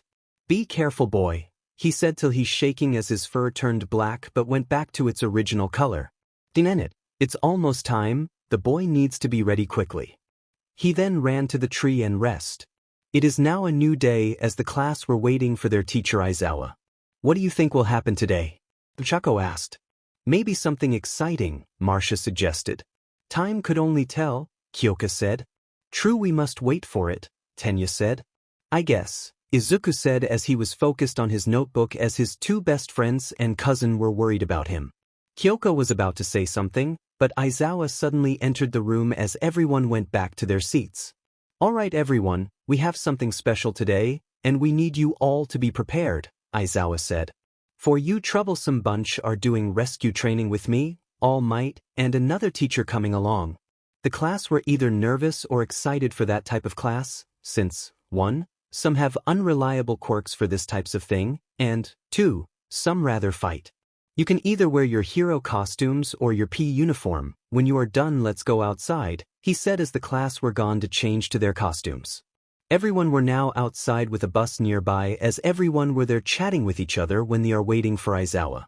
Mina meanwhile was taking quick glances to Izuku as she drooled when she thought about his perfect body, but stopped when she saw Kyoka glaring at her. I sense a crush here, she thought as she rubbed her hands maniacally. Hey Kyoka, did you feel something strange? Izuku asked as he felt a strange feeling in his spine. The said girl jumped in surprise as she shook her head and said, Nah, it might be the wind. Izuku could shrug as they continued to talk. All right, brats. They then heard the voice of their homeroom teacher and said man is walking to them. It is time to go, so move it, he ordered as Momo quickly ordered her class with Tenya's help to get in the bus. Everyone were on the bus, that is going to their destination, as the class continued to chat with each other till Tsuyu said, Hey Midoriya, she said as she poked him on his ripped biceps. Yes, he said. You know your quirk is quite, what's the word? Unique, she said. Unique is a strong word there, but I rather call it interesting if you could see it. The human body has so much limit that my quirk breaks through those, Izuku said as he looked at his hands. You're bluffing, Katsuki said as he growled with his other classmates could only look at him in disinterest. In the world of quirks, everything can be possible by a single drop of BLD in the veins of humans, we just haven't seen them all, he said as an aura of wisdom surrounds him. Such wise words, Tenya said. If you ask me, I think it's a side effect of my quirk, he said as he points to his head jokingly, which got some chuckles from his classmates. So if I need to train harder, is the solution? Ejiro asked. Yes, that is the answer, but I know people with some quirks still has limits, so be careful if you did train. Remember, we are heroes, we are the protectors of humanity and we need to sacrifice for the people and not for the fame, Izuku explained as the class were amazed by his words, while in the front of the bus, Aizawa could only agree with the young boy's words as he smiled under his scarf. All right, we are here, Aizawa said as the bus parked in front of a large dome building. One by one, the class got out of the bus to continue their chatting till Izuku, Kyoka, Denki, and Katsuki saw a familiar hero. 13. The trio called out to the space hero as they waved to her while Ochako looked at 13 in admiration. Hey there you three, 13 said as she waved at them as she walked over to them. We missed you, Kyoka said as she ran up to her and hugged her. It's been 9 years I've seen you kids, and you were this small, 13 said as she put her hand below her waist to indicate the previous height of the three teens. Well, we are now big and strong, right? Izuku said as he and Denki walk up to her. You're right, Zuku, Denki said. Guys, how did you know 13? Ochako asked in shock. We met after the incident, and she helped me train for a year, Izuku explained as Ochako could look at him in admiration. 13 then began to explain on what they are doing for this exercise. 13, where's All Might? Aizawa asked. He has something to do, she said as she held up some fingers, and then they went inside the building. Meanwhile, in the Midoriya residence, Eri is watching the television with her new mother Inko as she felt something bad. Mom, I think Big Brother is in trouble, Eri said as Inko have gone worried. Don't worry, sweetie, All Might is with them, and he will protect them okay, Inko assured as Eri nods and looked back to the television. Back in USA, the class were amazed from the interior of said building as they are looking at near the entrance. This place is amazing, Izuku said as he felt this place is like his mindscape. It is quite fascinating to see, Momo said as the class could agree. Alright you brats, we will dash. Izawa stopped mid-sentence as he felt something ominous as he looked at the plaza of their building. Izuku also felt it as his gut told him to be ready for it. Something is coming, Izuku said as everyone felt tense. A multiple black portal then appeared in the middle of the plaza as people came out of it, but the noticeable ones were a guy with hands over his body, a guy covered with mist, and a large black creature with a beak. Hey, is this the part of the exercise? Ejiro asked. No, they are villains, Izawa said as everyone tense up. I should have trusted my gut and stayed home, Izuku said OT in a whisper as he shouldn't ever doubt his gut. All Might isn't here, the hand guy said as he looked for the number 1 hero as the mist man was also looking around in confusion. Everyone be wary of the big guy, Izuku warned as the class were a bit skeptical, but Kyoka, Denki, and Marcia trust him. Well, if he isn't here, let's get here by killing this kids, the hand guy said as everyone were getting worried. 13 Keep the kids safe, I'll handle them, Izawa ordered as put on his visor. Will you be okay? Chaco asked. A hero ain't a one-trick pony, Izawa said as he jumped to the fray. Alright kids, let's get out of here. Kaminari, contact the school, 13 ordered as the class began to evacuate, but the mist man immediately appeared in front of them to block off the entrance. Greetings. We are the League of Villains. My name is Kurojiri. Forgive our audacity, but today, we've come here to you. A high school to kill the number 1 hero, All Might, the mist man now named Kurojiri said as some of the class were terrified. Daemon, Izuku thought, but a sudden pain came from his back, but kept his position. This was the first time he felt pain from his own body since Zen is always fixing his body. Kurojiri was curious about the missing hero's location, but 13 wouldn't tell anything. Well, let's remove the new opportunity of the future, he said in hidden malice as the whole class were getting creeped out. Like hell. The sudden yell of Katsuki caused the villain to stumble from the sudden outburst as he saw the blonde along with Ejiro running at him. Stop, you idiots! Izuku shouted as he tried to move, but his body is in a strange pain. Suddenly black portals appeared below on some of the class as they fell through it. Midoriya. Uraraka. Tenya shouted as he was part of the class that didn't get sucked in. He just hoped that they are okay. Izuku then saw light as he saw that he was on the flood zone and he crashed in the water.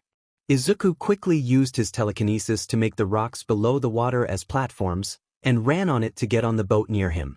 He then saw Tsuyu and his cousin getting to the boat as well, but swarm of villains are chasing them. He could see that the 2 girls can handle this, since he knows the frog girl can handle it, and Marcia he could only shiver as he remembered on what she can do. He saw Tsuyu getting in the boat with a large leap, and Marcia used the plant life underwater to get her up. Izuku decided to check them if they are okay as he dropped of his platform and onto the boat. Hey guys, are you okay? He asked. We're fine, Midoriya, but we are surrounded, Tsuyu said as the 3 of them looked to the water, and indeed they were surrounded by villains.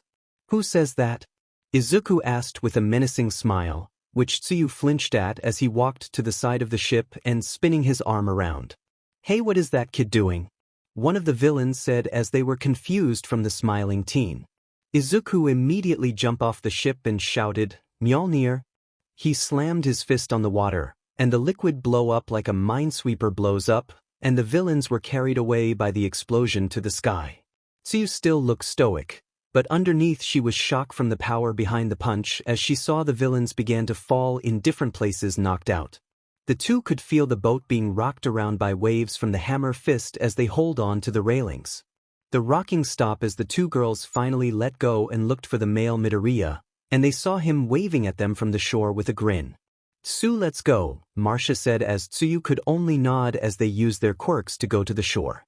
As they now set foot on solid ground, Izuku immediately grabbed hold on them from their waist, and begun to run in extreme speed. Izuku, slow down. Marcia shouted at him in fright as Tsuyu is also surprised. No time, that beakhead is major trouble, Izuku said as he felt his body ache again. Diamine, what is going on? He thought as he kept running to the plaza. The three finally reached the plaza as they saw to be rest of their classmates there, but they could see 13 out of commission since her costume is ripped in half. Izuku was more focused to his teacher Aizawa, who was being beaten around by the bulky creature. Izuku jumped into the air to reach the entrance as to avoid the fight below. Landed, Izuku finally let go of the two girls as he looked and asked, "Where's Tenya?" "He's getting back up," Denki explained as he strangely have electricity traveling around his body. "But he needs to hurry," Ochako said in worry as they looked to their two teachers. Izuku knew that she was right, they need more time, and he knew what to do. "I'm going in," Izuku said as the class except his two best friends and cousin look at him in shock. "Dude, I know you are strong and all, but can really beat that thing?" Ejiro said as he points to the mindless behemoth. "Yeah, do you think you can handle that thing?" Siro said as he could only agree with the redhead. "Who says that I couldn't handle it?" Izuku said with a challenging smile, but his body began to ache. "Whoa Zuku, what's going on?" Denki said as he went to his friend's side. "I don't know," he said as he felt the pain getting stronger as a black aura covered him. Everyone stayed back as the aura continued to grow as everyone felt the fear of death around them along with the villains. Suddenly a long black furry arm came out of Izuku's back as he screamed pain, and made his classmates freak out till they heard a maniacal laugh. "What was that?" the hand guy said as he felt the effect of the aura along with Kurogiri till they heard the same laughter. "Arg!" Izuku screamed in pain and went to his knees as another arm came out of his back. "Zuzu!" Kyoka shouted as she tried to get near, but Momo quickly caught her from her waist to stop her. "Wait!" Momo shouted as she struggled to keep her hold on Kyoka. In Izuku's mindscape, Zen is laying on the ground in defeat as the bottom half of his body turned to the two black arms that pierced the ceiling of the world. "Boy, I hope you learn to control this," Zen said as he could only saw darkness as he dreaded this day. A dark part of him have escaped. Then a burst of the black aura blown the students away as Izuku could lay on the ground in pain. The other students also groaned as they look up and were scared from what they saw. Standing on top of Izuku is a tall, frail black-skinned humanoid with its upper body being very muscular. Black fur covered its back along with a row of bone spikes along its spine and its elbows, a large furry black mane, and a skull-like mask with a crack on the right part of its face as its eyes has black scaras and white irises. The creature raised up its arms and shouted in a deep and disturbing voice, "I'm finally free." The class were scared from the beast in front of them as they hope it didn't notice them. The creature then saw the other creature holding down Aizawa as it gave a vicious smile and said, "And I found my prey."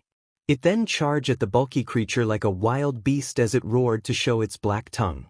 "Noma, get that thing," the hand guy ordered to the bulky creature as it let go of the defenseless teacher and charged to the black creature. "Like this thing will defeat me." The mighty Een. The creature named Een declared as it used its large hands to pull out a large boulder from the ground and tossed it to its opponent. The Nomu just hit away, but Een is immediately in front of it and the black-furred beast gave it a powerful uppercut on its beak. "Die!" Een shouted as it continued to beat the artificial monster down. "This NPC is weird, but cool. What do you think it is, Kurogiri?" the handman asked. "I don't know, Shigaraki, but Noma better beat it," Kurogiri said to handman now named Shigaraki as they continued to watch the maned beast Een battling their weapon. "What did you say? You're next." Een shouted at them but the Nomu tackled it, so it countered with a hammer fist on its neck. "Don't get into this." Back with the students, they were quite surprised on what they are seeing, including Izuku himself. "Dude, what was that?" Denki asked. "I don't know either, I just think that it is part of my quirk," Izuku could only explain as his strength slowly returned to him rather than seconds. "We will deal with that later, but what do we do with that?" Tsuyu asked. "I have an idea, and I think this will be a win-win," Izuku said with a confident smile. Back with the two monsters' battle, Een continued to fight off its opponent with sheer brutality as it tried everything to kill its opponent. "Why don't you just die?" Een yelled out angrily. "Ha! Nomu has two quirks, shock absorption and regeneration. The perfect weapon to beat All Might, and you think you can beat it," Shigaraki mocked as Iin immediately went in a mad rage as it continued to pummel the Nomu down. The Nomu still keep up with its endless attacks, but its attack doesn't affect Iin at all. They are so distracted that they didn't notice a stream of lightning went past them and got electrocuted. Hiration. The stream of lightning revealed itself as Denki himself, as he is right now covered in electricity, and was moving around like he was teleporting. And I got the idea from Minato from Naruto. Now, he heard Izuku's shout and a big explosion hit the two behemoths, and it is now contained in a block of ice. Gungnir. Izuku's shout came from the sky as he was dropping from the sky very fast with his feet together that forms a point. The ice started to crack, but Izuku already hit the two and made a large crater from the impact. So there laid on the ground is the Nomu and Iin as Izuku is above the black beast, and held Iin in an arm lock. Let go. I don't want to go back in there. Iin yelled as it struggled from its restraint. Good thing Zen taught me this. Buddha's palm. Izuku then brought his palm on Iin as the black beast yelled in pain from the sudden pressure and slowly disintegrate and went inside Izuku's body. Izuku then dropped on his behind as he was strangely exhausted, but felt his energy came back in an instant. While that's dash he was cut off as he muscular grabbed his face and threw him away. Zuku! Denki yelled as he immediately vanished when the Nomu tried to hit him. T that wasn't enough, Katsuki said angrily as he was slightly far away from them along with Shoto. So it is stronger than All Might, but I think Midoriya isn't finished yet, Shoto said as Katsuki scowled at that. Meanwhile with Denki, the electric user is moving in Mach speed from the super he learned in the past. Denki first learned it when Izuku started his training and got some tips from him. He learned to use his quirk around his body to amplify his speed and power like a motor, and trained his body to be durable for any drawbacks. Zuku! He shouted till he saw his best friend walking to him with his eyes covered by his hair as he immediately pale. Izuku is angry. Scratch that P** said as heck. Oh crud, Denki muttered as he began to run to the other direction. He ain't gonna be near his best friend's warpath. Back with the rest of the students, Katsuki, Shoto, and Ejiro are distracting the Nomu to delay it a little till they felt a powerful aura of malice wash over them. What was that? Shoto asked till the ground shake like a giant walking with them. Oh, Kyoka muttered as she began to pale while her classmates look at her in worry. What is going on? Hanta asked till the shaking intensified. They then saw Denki from the distance running at them fear. Run! Denki yelled till a large chunk of land fell from the sky. Hellax! Suddenly the Nomu is hit on the head by none other than Izuku himself with a powerful axe kick that made the artificial human drop to the ground. What was that? One of the villains yelled in fear. Izuku immediately jumped to the air as he dropped to the ground heads first and shouted, "Ballistic missile!" Izuku then hit Nomu on its back as it screeched in pain as its regeneration quirk couldn't even fix it. Iron Claw. He then moved his palm on the Nomu's head as the strike broke its skull. Izuku decided to finish this as he jumped to the air as he do an elbow drop, and he shouted, "Mountain Spike?" When his attack hit the Nomu, its body is completely pulverized inside out, and is now laying there dead with Izuku kneeling as steam came out of his body. Never mess with me, Izuku muttered as he is slowly getting sleepy. Call Hex. Kurogyri get him. Shigaraki ordered as Izuku finally accepted the suggestion of his body, but heard a yell of, "I am here." Izuku could only see darkness, and smiled when he heard that voice. There was only darkness until a sudden call was heard. Clear. Izuku immediately jumped in shock as literally a defibrillator is used on him. What the he was cut off when Kyoka, Denki, Ochako, and Marcia hugged him. You idiot! Kyoka yelled at him as she hit him on the head, but tears were streaming off her face. Good thing, the way to wake you up is to give you a little shock, Denki said as the four of them let go off the poor green head. Izuku looked around and saw that he was on a bed in the infirmary of the school with his classmates on their school uniform. Guys, what happened before I blacked out? Izuku asked. The mist guy was about to catch you, but Zero used his tape to get you and All Might came to beat the villains, but two of them escaped, Ochako explained. And after that, the rest of you. I came to the rescue and arrested the villains and got you back here, Kyoka said. Ding, Izuku could only say as he laid on the bed. Also you got 2 visitors, Marcia said as the door suddenly slammed open. My baby. Izuku immediately pale as his mother came in the room and hugged him immediately. Big brother. He then saw Eri below his feet. Izuku, why did you have to be so reckless? You were in a coma for a whole day. His mother cried out as he looked at her in shock. He just gaped there in disbelief. Yeah, you slept like a log. We had to tell the teachers that you defeated the big thing, but we didn't know what happened to the other villains, Marcia said. But worries me is the monster that came out of your body. Its name was Een, was it? Ochako reminded. I don't know either, but I think it's part of my quirk, Izuku said. Well, if there's a Een, then there will be a Yang, Kyoka said as they grew worried. Then that mean I must learn to control it, Izuku said as his mother sighed. Well, more equipments for you, she said as everyone chuckled.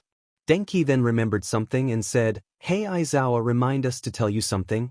What is it? Izuku asked.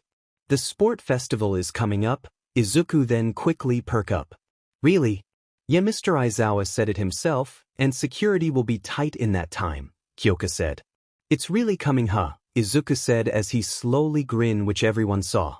So what will you do next, Zuzu? Marcia asked. Izuku's grin could get bigger as he said, I'm gonna break another limit. Izuku is walking to his school in his school uniform along with his adopted sister Eri sitting behind his head. She wears the same. He decided to bring her along since the little girl really missed him and decided to bring her along, but with her mother's approval. All right, Eri, we're getting closer, he said as Eri smiled and pat his head jovially. They slowly classroom as he then noticed a crowd of students blocking the door. Hey Zuzu. He then saw Kyoka jumping from the door. Hey guys, move it, he said as he struggled to pass through the crowd, so he shouted. Hey, there's a kid here. The crowd then noticed the child on his shoulders and made way, so he can go through. So, he started as he conjured up his malicious aura to the crowd, and suddenly Yin's head appeared from his shoulder. Izuku took days of training to control the black spirit, but learned something valuable from Zen. The gray spirit said that Een is a part of him, a true personification of the Yin-Yang. When he symbolizes peace, Een symbolizes darkness and violence and Yang symbolizes light and love.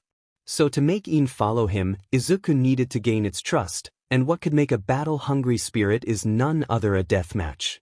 Izuku in first got beaten around, but slowly they battle like equal, so Izuku's only problem is Yang. What is going on here? He asked as the crowd shivered in fear. A gray-haired teen poked out his head from the crowd and said, "'Cause you fight villains, you think that you can take the top?" Izuku glared from the accusation as Een looked at them like they were prey. "Can I gut them?" The black spirit asked, but a chop on the head stopped it. "No," Izuku said as the crowd could look at Een in fear. "Hey Dark Buddy." The call of Dark Shadow, the sentient quirk of Fumikage Tokoyami. "Hey." Een called out as it got out of Izuku's body and went to the shadow spirit for a chat. The whole class got used from Yin's presence when it suddenly came out of Izuku's body. So this is what is going about. We could have died, you idiots. You worry about fame, but not worry for the safety of a fellow student. Izuku scolded the crowd as they looked down with shame. Maybe they are not so bad. Yeah. We shouldn't have done this. The crowd admired wholeheartedly as they apologized to the class. That's right, don't make matters worse. Izuku punched Katsuki's head as he will not let this get any worse. So he's the only overconfident one, huh? A purple-haired teen asked. Yeah, he is, the whole class of 1A admitted. Well, we're sorry for accusing you, but we just felt inferior in all of this, the teen said as the crowd nods. Then train, Izuku simply said. Your quirks are a part of you, like a rock you can shape it to make it better. If you do have a powerful quirk, nothing can beat the knowledge of a fighter.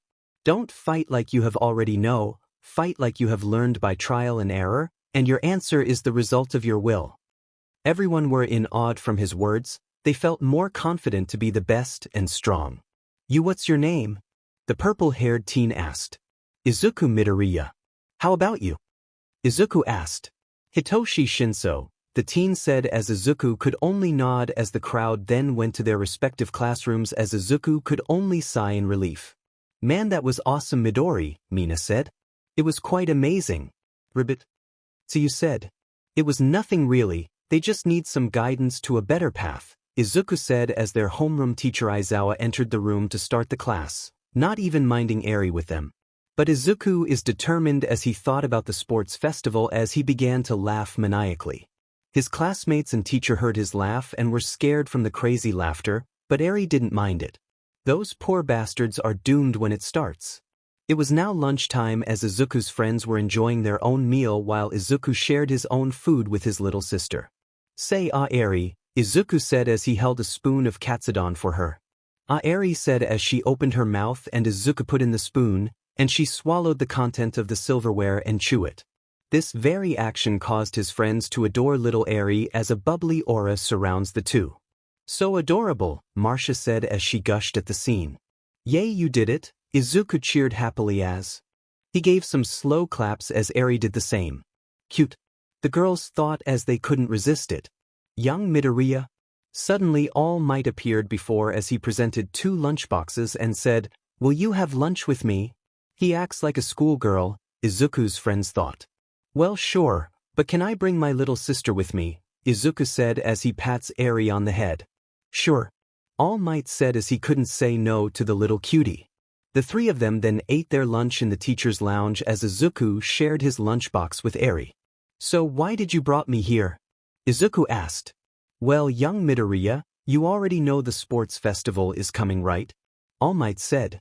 Yeah, I know, and I'm gonna push my limits before it starts, Izuku said confidently as All Might looked at him with interest. Also, I am quite interested with you, Quirk, young Midoriya, All Might said. Well, you already saw my files about my quirk, and I can't blame you of your interest. Big Brother's quirk is amazing. Eri cheered. But not as yours, Izuku said as he ruffled a giggling Eri as she enjoyed the love she received. It is quite unique since it reminds me of my own, All Might said. But this piece of information made it different, All Might, and my only mother, sister, and my 2 friends know about this. This got All Might more interested. Tell me about this secret. You tell me yours and I tell you mine.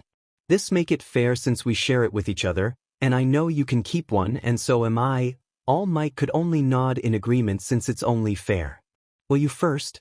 Okay, so you see, my quirk is a 1 of a million of this ever to occur. Mine as well, but you know quirks are different to everyone. I know, but what made my quirk special that it's hereditary? All Might look at Izuku in shock at such a unique quirk. Does you parents show signs of this quirk? Last I heard none. Maybe it needed a type of requirement to achieve it, so I try to learn my quirk. So if you did have a child, they need a part of your genetics and do something to activate it? Maybe, but you also heard the other part of my quirk that grant me the power to conjure a spirit, right? Een was a meanie, Eri said as she pouted. So it's a new ability. Yeah, it is. I know I have 3 spirits, Een, Yang, and Zen. I can see your point in all of this, and I deeply admire it. So then what's yours? All Might then sigh as steam suddenly covered his body and revealed a more skinnier man. W.O., Izuku said in shock along with Eri. As you can see, this is my real form, and this is the cause of it. All Might then raised his shirt and showed a large scar. Wait, did this occurred when you battled Toxic Chainsaw? Ha, that sucker didn't stand a chance, but another enemy did this, he said as he couldn't curse around Eri. But why thou? Because my quirk is a stockpiling quirk, and is passed on to me by the previous user. Wow. Indeed, this quirk is 1 for all and I'm the 8th user. Such power by 8 people combined. Sadly, I think I am running out of time. Izuku then grew worried. You want to pass the quirk to me, weren't you? I was, but I saw your quirk and I know it's getting stronger as time passed by. I can understand that. My quirk added with 1 for all is a recipe for disaster. You're right, so I hope you keep this secret well. I swear on my life that I will never speak of this. Then you can leave. Izuku and Eri then left the room as All Might could only smile for the green-haired teen. I can already see a great future with you, but right now, I need to pass 1 for all to the student night I recommended, he thought as he also left the room. Class finally finished as Izuku and Eri are on walking out of the campus in the same position when they entered. Hey Zuzu.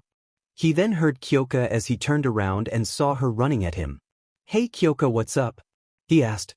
Hey Kyoka, Eri greeted. Hey Eri, and for your question Zuzu, can I go with you? It has been forever to see Aunt Inko, Kyoka said. Well sure, but can you keep up? Izuku said, but Kyoka pulled his ear. This isn't a race, so let's go, she said as she began to drag the green-haired boy by the ear while Eri held on to his head. Unbeknownst to them, Denki and Marcia were far behind in the bushes spying on them. Continue to their house? Denki asked. Yes, Marcia said as they got off the bushes and followed the two from the distance. Izuku, Eri, and Kyoka are walking down the streets as it was bustling with people. Now tell me why you are following me. Izuku asked as Kyoka looked at him. What do you mean? She asked in curiosity, but she was actually nervous.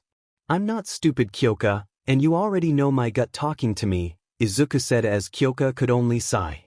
I should have known you'll notice very quickly. She took a deep breath and said.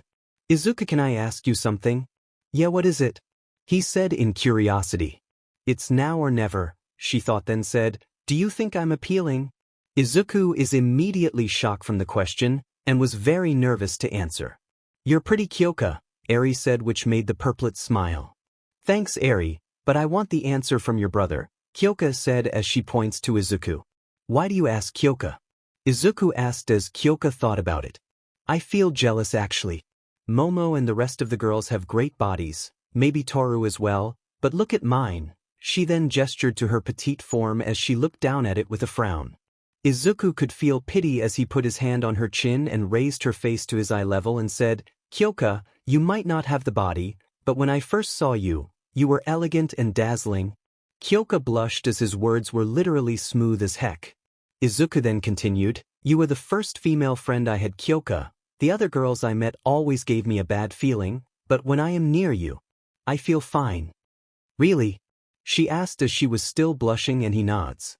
People may think that I'm an idiot for having incredible strength, but I'm quite intelligent to solve problems than people expected to someone with strengthening quirk. I know those girls look at me like I was a set of jewelries, but the girls in our class, maybe Toru and Mina, doesn't see me like that. But you, Kyoka, make me feel safer than anyone, he said as he was slightly blushing while Eri looked confused. So what do you mean? Kyoka asked as she felt her heart beating as the both of them stopped walking. This feeling stayed with me for a very long time since I was scared to know, but I feel it's right to say that I love you, Kyoka Jiru, Izuku said as he kneeled and grabbed her hands and brought it to his forehead. Kyoka felt her heart beating and tears are streaming down her face as she also kneeled down and kissed him on his forehead. And I love you as well, Kyoka said as both of them smiled.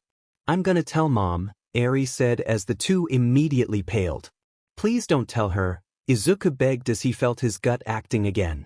I'm gonna tell, Eri said as she pointed at them accusingly. I already feel the headache when she finds out. I'm telling. I'll buy you candy apples for a month, Kyoka quickly said as Eri drooled at the prospect of the sweetened fruit. Okay, she said as two of them sigh. So want to have lunch tomorrow? Izuku asked as Kyoka looked at him. Are you asking for a date, mister? She asked smugly as Izuku chuckled. And what if you gonna accept? Izuku said, but Kyoka punched him lightly on the shoulder and the three continued to walk away. Unbeknownst to the three, Marcia and Denki are on the opposite street watching them in robes and shades as they quietly cheered. Finally they confessed, Denki said. You know, we can be like that as well, Marcia teased as Denki looked at her blankly till he grabbed her face and kissed her lips with his own. Marcia was shocked and is blushing that made her look like a tomato. Denki ended the embrace as a slight blush is on his face and said, we absolutely can. Marcia could blush as they continued to follow them. Izuku, Eri, and Kyoka finally reached the Midoriya residence as the two teens were nervous. Izuku opened and the three entered the building as he called out, Mom, we're home. Inko then appeared before them and said, Izu, Eri, you're here and I see you have someone along. Hey Aunt Inko, Kyoka greeted.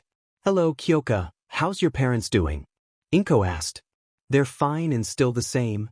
That's good, I wish your mother could join me and the other two in an outing. The both of them are together.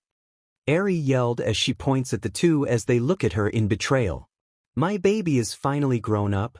Inko cried as a stream of tears went out of her eyes. Stuff. You'll flood the house.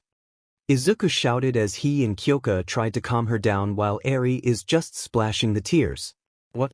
Inko continued to cry as Izuku could groan as he and Kyoka started to mop the tears away, but felt their hearts connect to each other. It is now a new day as Izuku and Kyoka are walking in a mall in casual clothes.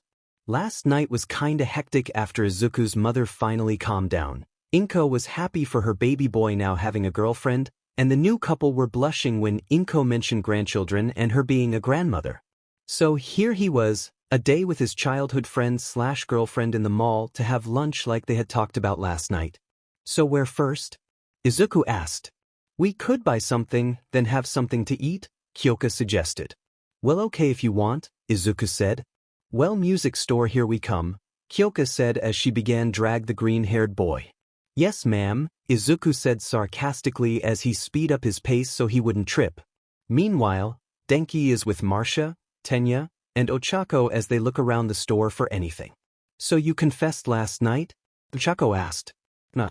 More like I kissed her on the spot, Denki said as Marcia blushed in embarrassment. Denki, that is no way to confess, but congratulations for your new relationship, Tenya said. Thanks man, Denki said till Marcia nudged him. Is that Izuku and Kyoka? Marcia asked as she points Aro somewhere and the three followed where she points, and they indeed saw Izuku and Kyoka. Yeah, it's them, Ochako said in shock. So the two of them are a couple as well, I presume? Tenya asked. Yeah, but we kinda spy on them, Marcia said nervously as Tenya began to scold her. And I think I know where they are going. Follow me, Denki said as the four began to follow the other couple. Back with Izuku and Kyoka, they now have reached the music store as they look on various instruments and sound systems around the shop till they look on a karaoke machine. Say, Kyoka, do you still remember the song we liked when we were kids? Izuku asked. Yeah, I remember Zuzu, so why asked? She asked. Want to sing it, to bring those memories that we had? Izuku asked as Kyoka smiled. Hey, can we use the karaoke machine? Kyoka asked the staff that was lazing around. Just don't break it, the employee said. Well, you heard him, Izuku said as Kyoka began to select the song. The monitor of the machine then showed the song's name. Dusk Till Dawn. Izuku then grabbed the microphone as he smiled when he saw Kyoka's onyx eyes look to his green eyes. Not trying to be indie, not trying to be cool, just trying to be in this. Tell me how you choose. Can you feel why you're in this? Can you feel it through all of the windows inside this room? 'Cause I want to touch you, baby, and I want to feel you. Too, I want to see the sunrise and your sins, just me and you, light it up. On the run, let's connect. Tonight, make it up. Fall in love. Try, but you'll never be alone. I'll be with you from dusk till dawn. I'll be with you from dusk till dawn, baby. I'm right here, I'll hold you. When things go wrong, I'll be with you from dusk till dawn. I'll be with you from dusk till dawn, baby. I'm right here, I'll be with you from dusk till dawn, baby. I'm right here. We were shut like a jacket, so do your zip. We will roll down the rapids to find a wave that fits. Can you feel where the wind is? Can you feel it through all of the windows inside this room? 'Cause I want to touch you, baby, I want to feel you. Too, I want to see the sunrise and your sins, just me and you, light it up. On the run, let's connect tonight, make it up. Fall in love. Try, but you'll never be alone. I'll be with you from dusk till dawn. I'll be with you from dusk till dawn, baby. I'm right here, I'll hold you when things go wrong. I'll be with you from dusk till dawn. I'll be with you from dusk till dawn, baby. I'm right here, go. Give love to your body, it's only you that can stop it, go. Give love to your body, it's only you that can stop it, go. Give love to your body, it's only you that can stop it, go. Give love to your body. Go, give love to your body, but you'll never be alone. I'll be with you from dusk till dawn. I'll be with you from dusk till dawn, baby. I'm right here, I'll hold you when things go wrong. I'll be with you from dusk till dawn. I'll be with you from dusk till dawn, baby. I'm right here, I'll be with you from dusk till dawn, baby. I'm right here. The two of them then stop as Kyoka is tired from singing while Izuku is okay due to his stamina. They then heard multiple clapping and saw Denki, Marcia, Ochako, Tenya, and a huge audience applauding on their performance. Even the lazy staff is crying on how appealing the way they sing.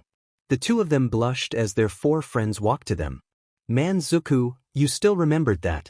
Dude, I hoped you forgot that song since you kept singing it for months with Kyoka, Denki said as Izuku rubbed the back of his head sheepishly as he remembered that certain event. That was awesome, Izuku. Ochako shouted. The way you two sing is too appealing and such emotion you let out for it, Tenya praised.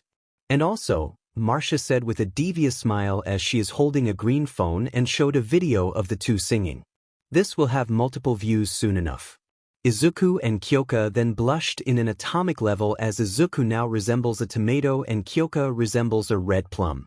And it was really strong to find the plant that has the similarities for Kyoka in this joke, Marcia? Izuku and Kyoka yelled in embarrassment, but were secretly happy for each other when their bond continued to grow.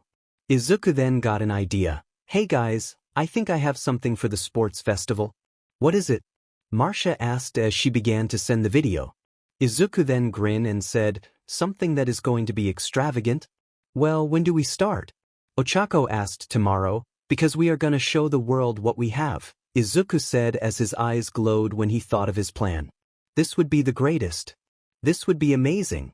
This would be appealing. But most importantly, it would be divine. To show the world the power that was bestowed to him. The fist that conquered the heavens. It was now the sports festival, the time for the students to show their capabilities to the heroes that are watching them. Where the students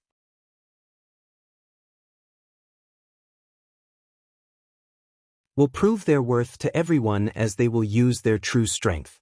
Izuku is with his classmates, wearing his red bandana from his hero costume, as the class were in their PE uniforms, and were excited and determined for the sports festival to start. You guys ready? Izuku asked as he was determined, but his aura of malice clearly showed that he go overboard. His classmates were scared of it, except for Ochako as she showed her own with a scary face. Yeah, Ochako yelled. I said, are you ready? Izuku said it louder as his aura grows. Yeah. Ochako shouted as hers also grow, but their classmates were giving weaker shouts as they are scared from the aura the two were releasing. What do you think the property damage will be? Denki asked Kyoka. I hope it will not be having you.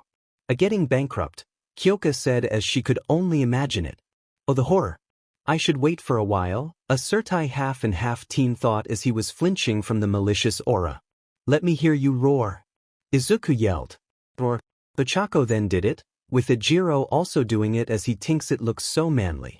Iin then appeared with them as the black spirit laugh in excitement. I could already hear their screams of pain, Iin said as it continued to laugh. Shut up, Iin, Izuku scolded the spirit, but it only chuckles and went back to Izuku's body as his aura disappeared. I'm really excited, Mina said when the deadly aura finally disappeared. No kidding, Siro said. Yeah. Ejiro shouted. Remember, pro heroes are watching us, so let's do our best, Kyoka said as everyone agreed. They then walked to outside to go to the arena as they don't like to be late. Class 1A and the rest of the students from the other classes are gathered in the stadium with the R-rated hero, Midnight in the middle of it all, and got some lecherous stares from the guys, and some females drooling at her. Assets. Cough anyways, Izuku looked at her as he shrugged and said, meh. Seen better. Blunt as ever, Marcia muttered as something is mysteriously moving in her hair. Midnight suddenly feel depressed but didn't know why. And now for the athlete's oath by none other than the green juggernaut, Izuku Midoriya. Midnight announced to everyone as the audience were surprised to see the green-haired teen while the students were shocked to hear it. Izuku looked confident as he showed his serious face as he walked up to the middle and grabbed the microphone. He took a deep breath and said, justice, equality, and determination. Everyone were confused but he continued, these three are what makes a true hero, the ability to stop evil, the ability to see that nothing is different, and to see that no challenge is never impossible. Heroes these days, only caring for the fame and glory. Pathetic if you ask me. Some of the heroes, including a certain flame brain, were glaring at him like Izuku was mocking them. There is nothing heroic if money is the only thing you care for yourselves. I believe that the smiles of the innocent are enough for heroes to be satisfied, rather than let greed corrupt them to what a true hero is. A hero that cared for the well-being of every living being that haven't lost from the darkness. The students were amazed by his words, but some of the heroes were seething in rage. So I'm gonna set an example for you folks, for this is my pledge to the world. Nizu showtime. Izuku shouted as a loud blaring of a horn echoed throughout the stadium. Everyone were confused till they feel the ground rumbling. "'Cause this will be amazing." Izuku shouted and began to laugh as the rumbling grew stronger. The ground under the other students suddenly raised up by cementos as they saw at one of the tunnels of the stadium are a group red lights. Target acquired. A large group of robotic voices called out as the students that entered by the general entrance exam easily recognized. Then out of tunnel are the robots ranging from point 1 to 3 charged at Izuku. "Is he mad?" a student shouted. "That's what they used for the general entrance exam." "Interesting," Momo said. "Bring it on." Izuku shouted as he ran straight to the swarm of robots. "Is he crazy? It's impossible. That kid is suicidal." Those were the words Izuku heard, but he didn't deter as he continued run forward and shouted, "Rui?" He then delivered a sideward kick to one robot and it went flying as it destroyed some of the robots from the attack's power. Jingu. Then another kick towards another one on the opposite side that did the same like the last. Bang. Then a flying kick to the one in his front that did the same as the last two. Durendal. He then chopped a robot's head, but added his telekinesis to make it a flying slash attack that decapitate the robots behind his target. The robots continued to surround him, but Izuku shouted, "Aegis." His muscles tightened as his shirt got ripped, and the robots around him were crushed by the pressure that he exerts out of his body. Every woman openly drooled when they saw his perfect body, and the men were either jealous or depressed. Izuku then jumped high in the air in a crossed-leg sitting position, and dropped down like an anvil and shouted, "Five-Finger Mountain." As crashed on the ground, robots that are 50 meters around him were crushed from the pressure of it, and continued to destroy the remaining robots. The audience were either in shock, fear, or awe as they continued to watch the Juggernaut's endless onslaught. The students were the same as the audience as they truly witnessed the power of his quirk. Suddenly a zero-pointer entered the stadium as the general entrance exam takers were either scared or neutral when they saw it. "This is the big finale," Izuku declared as he ran up to the iron behemoth while holding his left arm, that is surrounded by his aura. He is then right in front of the giant and he shouted, "God Fist?" He then did a powerful uppercut that hit it below its head, and is launched to the air in immense speed like a bullet. Everyone were shocked from his last attack as Izuku literally sent it to space like it was nothing but a piece of stone with the clouds being blown away. In the Midoriya residence, Inko and Eri were watching the whole thing on the television as the green-haired woman could only sigh while Eri looked at Izuku with awe. "Only you can think of this," Inko muttered as she smiled for her son. Back to the stadium, everyone were silent as they couldn't believe the godlike power of Izuku. Kyoka and Denki began to cheer for him, followed by their classmates, the rest of the students, the staff, and followed by literally everyone. Bruh. Izuku roared to the heavens as his body began to let out steam as everyone continued to cheer louder, and cementos lowered the ground where the students were standing. "Now that's what I call unleash the beast, ladies and gentlemen. Our resident juggernaut really showed those bots who's boss." Present Mike announced as Aizawa, who was sitting beside the loud blonde and is wrapped in bandages like a mummy, could only grumble from his loud mouth. "Mike, quiet down," Aizawa said. "Well, let's start, shall we?" "Midnight," Present Mike said. "You got it," Midnight said with a grin. And the first game is, a giant holographic screen then appeared behind her as it showed the word obstacle course. "The obstacle course?" she shouted at the audience and the students. "An obstacle course?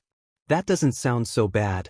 Those were the words Izuku heard, as he was wearing a new shirt and standing with his classmates, as Midnight explained the rules to everyone.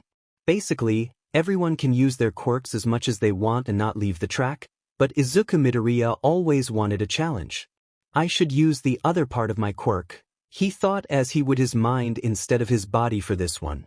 Every student then gathered around and faced the designated tunnel for them to use. "Zuzu, don't get overboard," Kyoka warned her boyfriend. "Don't worry, I'm gonna use the other half of my quirk," Izuku said. "Dude, this might let your other spirit out," Denki said.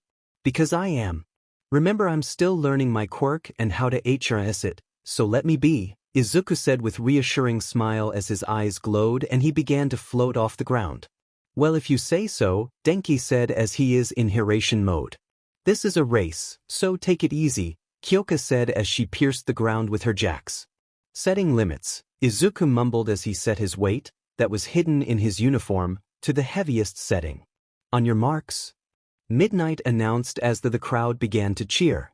I will only use this % of my power, Izuku said as he set himself in a crossed-leg sitting position. Get set. A limit that will give the others a chance. He then noticed Denki letting his lightning coat his body, and he could feel Kyoka's heart beating rapidly because of the adrenaline. Go. 5% and all hell break loose. Every student tried to squeeze through the tight corridor, but the ground suddenly got covered in ice. Ballista. Izuku's shout echoed through the tunnel as he soared through it by going above the crowd. Hiration. Denki's shout follows his as he ran on the wall. Beat burst. And lastly Kyoka's as the ground below her blew up and launched her forward. The other students of Class 1A followed their lead with Shoto Todoroki, the one who caused the ice, is in front of everyone. The two colored-haired teen then froze the entrance from the outside of the tunnel, but didn't stop Izuku from moving as the green-haired boy just headbutt the blockade for a decent-size hole for everyone to enter. Let's go! Izuku roared as everyone quickly run outside with each one use their quirks to get out. Shota sneered as he slid across the ground by freezing it.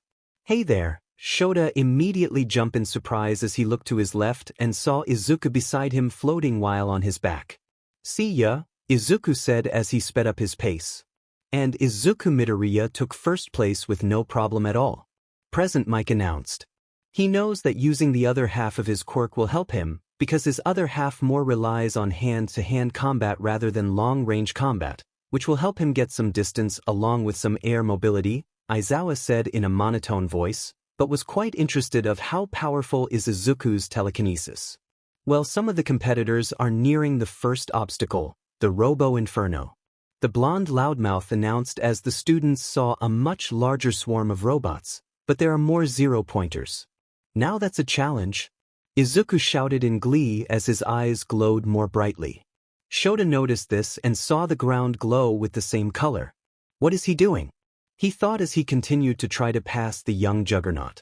Izuku, meanwhile, moved his feet forward as it touched the ground, and surprisingly moved Izuku like it has its own mind.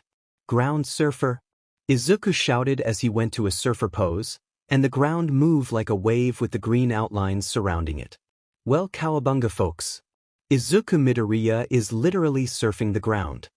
Present Mike announced as he thought it was cool. He used his telekinesis to the ground in a microscopic level to make it move like sand, Aizawa said as he was clearly amazed by the boy's quirk. Coming through. Denki then ran past Izuku and Shota in his lightning cloak as he easily weaved through the robots. Deku.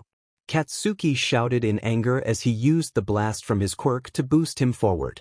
Now for a weapon, Izuku said as he focused his telekinesis to the ground, and a mass of dirt are floating beside him and formed a spear made of the same substance. He continued surfing the ground and threw the dirt spear to a zero-pointer, and pierced through it and hit another. This kid's quirk is seriously troublesome, but I could see the results, Aizawa thought. Did you see that, folks? Izuku Midoriya just create weapon made out of dirt with just telekinesis. How about that? Present Mike announced as the crowd cheered in admiration. Slowly but surely, the students passed through the large behemoths with minimum problem, since Izuku cleared the weaker robots with his dirt wave. Kaminari is still in the lead in a flash, but Todoroki, Midoriya, and Bakugo are right behind him. But can he pass the second obstacle, the fall? Present Mike announced. Say what? Denki asked in horror till he saw a large canyon that has thick cables connecting the two split earths. I hope this works, Denki said as continued running on the cables, but he moved much faster and electricity violently arched around him. Piece of cake? Izuku roared as the wave of dirt he surfed on moved forward and made a large bridge, so he continued using his telekinesis on himself to float. You piece of itch *T, get back here you F *curs.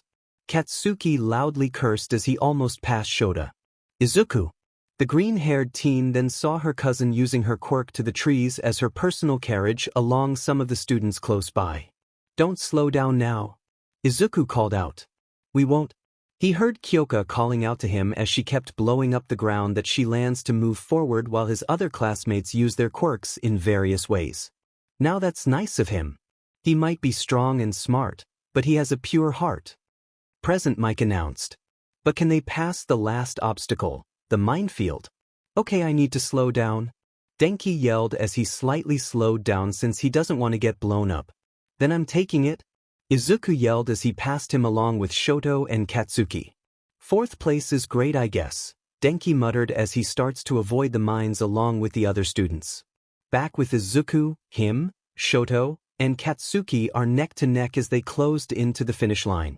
Sorry, Izuku quietly said as he focused his telekinesis under the ground. What is he thinking now? Shoto thought. But I'm winning this. Suddenly, 2 mines came out of the ground and were in front of Katsuki and Shoto. Son of a Katsuki is then cut off as him and Shoto were blown away by the landmines, and Izuku sped forward.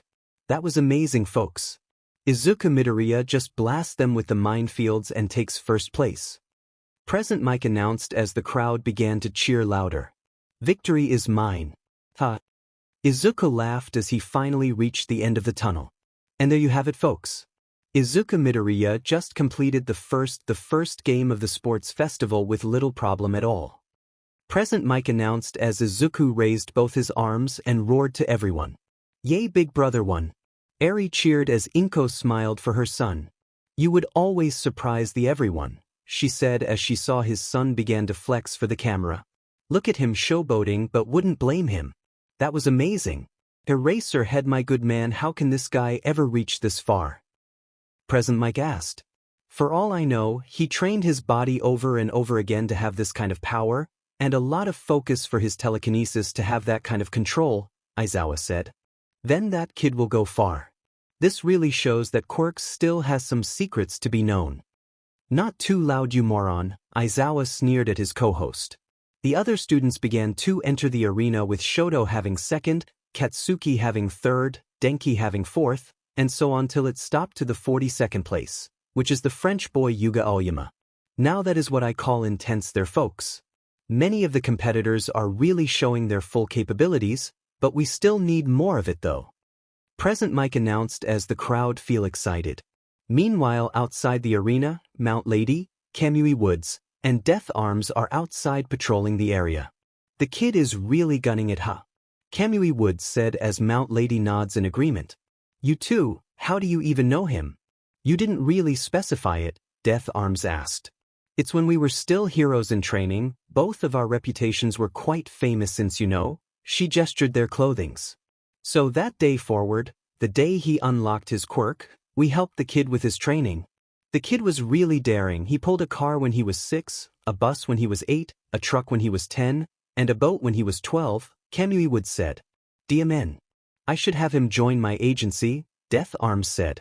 I recommend that you wouldn't, he might cause some major property, Mount Lady warned. Yeah, you're right, his quirk is really too much, Death Arms said as he shuddered when he remembered the slime villain. He might be a force to be reckoned with. Now for the next game is... The large holographic screen then showed the word Cavalry Battle. Is a cavalry battle? This might be interesting, Izuku said. Dang, I'm bad in this, Denki said as he remembered when him, Izuku, Kyoka, and Marcia did try to have one, but his quirk kept him banned from it. Midnight then explained the rules for this game. Each student will make a team of 4 and each student that made it in the final 42 will have points, with the last having 5 points and continued increasing to the first, but they have something special for the one in last place. The one in fifth place will have 1 million points. Midnight announced as every student looked at Izuku with greed. Well dang, Izuku muttered as he was kinda scared from all of the looks he was getting. Midnight then explained that they need to wear headbands with the number of their points on it, but they will not wear it below their necks. They still can use their quirks, but they will not cause severe damage. So that's that, so go get your teammates and we will start, Midnight said as everyone began to get their teammates. Well, who would team up with me? Izuku began to think till someone tapped his shoulder, and looked behind him and saw his cousin and Ochako. Hey guys, what's up? He asked. Well, we will be you teammates, dummy, Marcia said. Yeah, we might have a chance together, Ochako said. Maybe, But where's Denki and Kyoka? He asked. Den is with Cold but and Kyoka is with our other classmates, Marcia said. Dang it, Marcia. Denki yelled at her, even though he was a kilometer away. So who's our fourth member? He asked. Hey, Mr. First Place. He heard a female voice and saw a girl with pink dreadlocks and various gadgets on her. The name's Mei Hatsum and I am a student of the support course, she introduced. Oh, your class made the weights I used, Izuku said as Mei looked at him in surprise. So you're the one that needed the weights, did you like it? Mei said. Yep, that's me, but what's with the note saying, take care of my baby? He asked. Oh, that was me and you did took care of it. My little baby, Mei said as she pet the weights that was still on Izuku's limbs. Creepy, the three of them thought. They then began to think of a plan as everyone were planning to go on an all-out war. The four decided that Izuku will be the horse, Marcia and Ochako on the back, and Mei as the rider with their headbands. They were equipped with jet boots, jetpacks, and some offensive gadgets. Izuku planned this as an assault team, but he has something in mind that he purposely didn't tell to his team. He then saw the other students with their own team as Izuku tensed up. Begin. Midnight called out as some of the competitors rushed to Izuku's team. Hold on to each other. Izuku shouted to his team, which they look at him in confusion till they were covered with the same green outline. Go long. He shouted again as he grabbed them by their hands and tossed them into the air. The three girls then screamed with Marcia and Ochako in fear while Mei in excitement, but they stopped midair. Is that even allowed? Present Mike shouted to Midnight. If only they touched the ground, so no, Midnight said. Holy smokes, that was an amazing idea. Present Mike announced. I resent that. One of the students of Class 1B, Ibara Shiozaki, shouted at something related to her religion. Yeah. Marcia did, as well as it was her religion as well. Religions aside, Izuku thought it well through with his quirk, but I was surprised that he didn't tell his teammates about that part, Aizawa said as he was still thinking about the whole unknown team throw. Remember, he's still a kid, they always joke around. Present Mike said as Aizawa shrugged. Move. Izuku called out to his teammates as they used their gadgets to move around. I'll get you back after this. Marcia swore as the three girls were now floating around in the air. Izuku then looked at the other competitors that speak, come if you dare be my prey. They were quite afraid, but they still charged in while some stole points from the others. Deku. Then the angry bomb known as Katsuki Bakugo charged at the green-haired juggernaut with his team, which consists of Mina, Siro, and Ejiro, carrying him. Izuku didn't look fazed as he also saw Shoto's team, which consists of Momo, Denki, and Tenya, also charging at him. Bring it on. Izuku roared as he charged at them while leaving deep footprints on the concrete ground. Quick after them, in arrogant order of the resident douchebag of you. Nito Minoma as his team went to Katsuki's team. Don't get in my way. Katsuki shouted as he fired some blast at the enemy team. Go for Midoriya, if he's out, his teammates are doomed, Shoto ordered.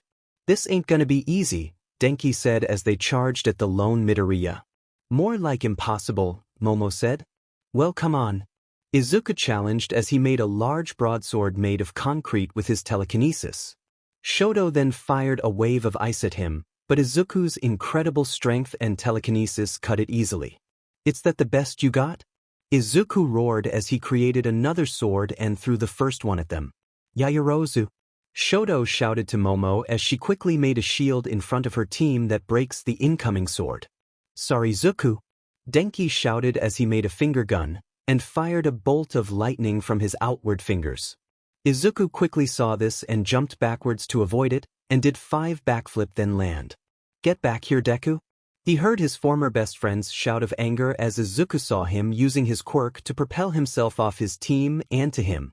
Not today, Izuku said as he punched the ground and made cone-shaped barrier around him made of concrete. Zen plan. Izuku asked his inner spirit. Avoid fighting for now, and keep dodging, Zen said as Izuku nods. Uf**ker. Izuku immediately got out of the barrier as it immediately blew to bits.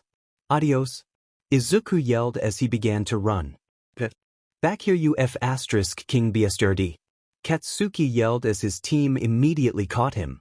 Meanwhile, Izuku's teammates are dodging some long-range attacks from the competitors as Marcia got some seeds with her that grows into grass, and used it as a shield. Take us higher. Marcia yelled, coming right up. Mei shouted as they go higher. This made the other competitors angry as they can't really reach them, but get up close or shoot them down. Flytrap chaser. Marcia yelled as she tosses seed to the ground, and it grew to large Venus flytrap that begins to get a bite to anything close to it. Bank left. Ochako called out to them as they evaded a vine that was coming right at them. I hope that blunt cousin of mine is having trouble as well. Marcia yelled as she threw more seeds that turned to various plants. Back with Izuku, the green-haired boy is dodging blast after blast, ice after ice, as he used ground surfer again to increase his mobility. Come on. Is that all you've got? Izuku taunted as he created a barrier behind him that got blown away by the explosive blonde. Then stop running you king piece of sich *t, Katsuki yelled in anger. Shoto even tried to block or freeze him, but Izuku is resilient and kept dodging his attacks. Thousand Sword Impale. Izuku yelled as he slammed his palm on the ground, and the entire battlefield is covered with thousands of blunt stone blades that kept the other competitors in place. Damn, that was a close one. I could only imagine it going in someone's butt. Present Mike announced as everyone could only shiver. You're scaring the kids, Mike, Aizawa said as his fellow announcer ignored him. Like this can stop me. Katsuki yelled as he blown the blades away with his quirk. I know. Izuku yelled as he immediately bent over to avoid a bolt of lightning. Nothing personal, dude. Denki shouted at Izuku as he fired another bolt, but Izuku evaded it as well by sliding along the ground. Izuku then quickly got back in position as he kept dodging every attack that was aiming at him, since the other competitors are getting desperate for points. Lion's Palm. Izuku then moved his palm on the ground and launched himself upwards with the force behind it. There is only a few minutes left, folks. Present Mike announced as every single competitor hustles more. Everyone, focus on Midoriya's teammates.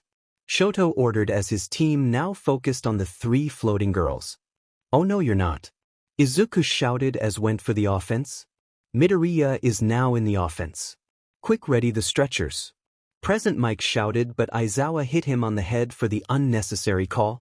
Rocket. Izuku shouted as he zoomed forward with his head forward. Todoroki. Denki panicked as the bicolored team immediately made a wall of ice behind them and blocked Izuku's attack.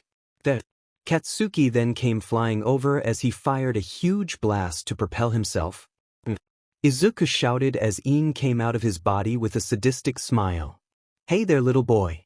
Iin said as he goes to attack Katsuki. Quick, Zero restrains Iin. Ejiro said as Zero quickly fired a line of tape at the black spirit. Like that can stop me. Iin roared as spikes grew around its arms and cut the tape. Nevermind.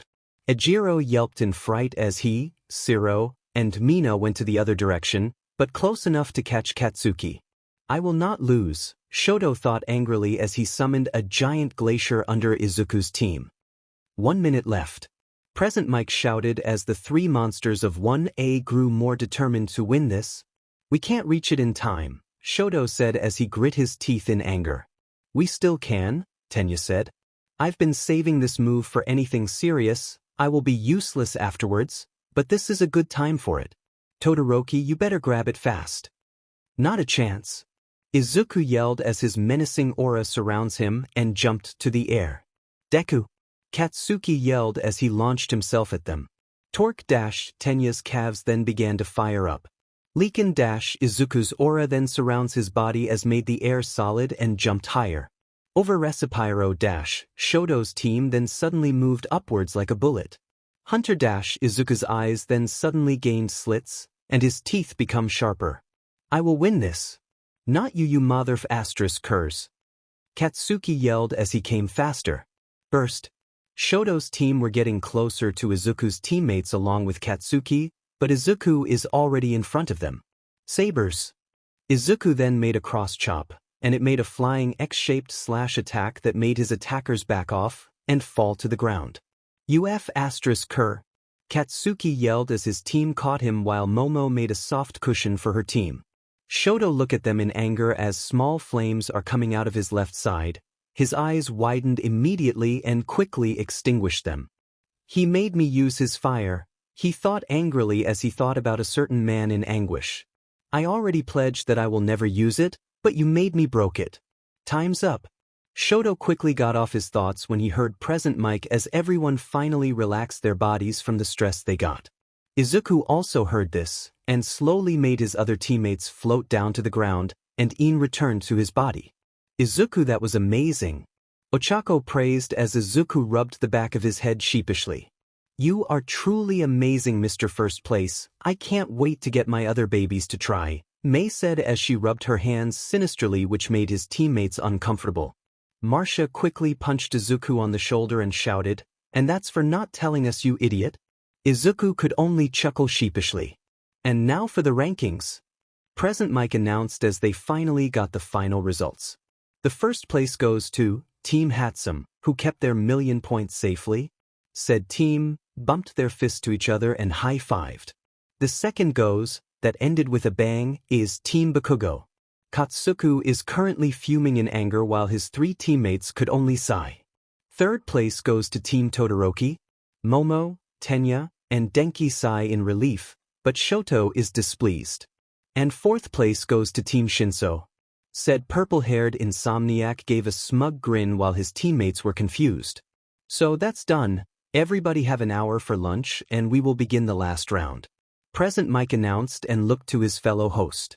Say, Shota, want to get something to eat? I rather sleep, Aizawa said as he slammed his head on the table and sleep like rock. Everyone then stood up to get some lunch. Shoto quickly walked over to Izuku as he placed his hand on his shoulder. Izuku felt this and said, "Can I help you? Can we talk to somewhere private?" Shoto asked as Izuku shrugged as they walked to another corridor. Little does Izuku know, something is manifesting inside his body, and the strange thing is, it was very peaceful. Izuku is currently sitting on the bleachers with his classmates with Kyoka and Denki are sitting beside, and is currently angry. Scratch that. P***. Why, you may ask. Let's see with a flashback, shall we? So why do you want to say? Izuku asked as he and Shoto are in a different part of the arena where no one is listening. I was overpowered. So much that I broke my pledge, Shoto said. What? Izuku could only say as he raised an eyebrow as he was very clueless. Your quirk. It's similar to All Might's. Both your power and strength felt similar to him, so tell me, Midoriya. Shoto said that with a slight edgy tone as Izuku is prepared to what he is gonna say. Are you All Might's secret?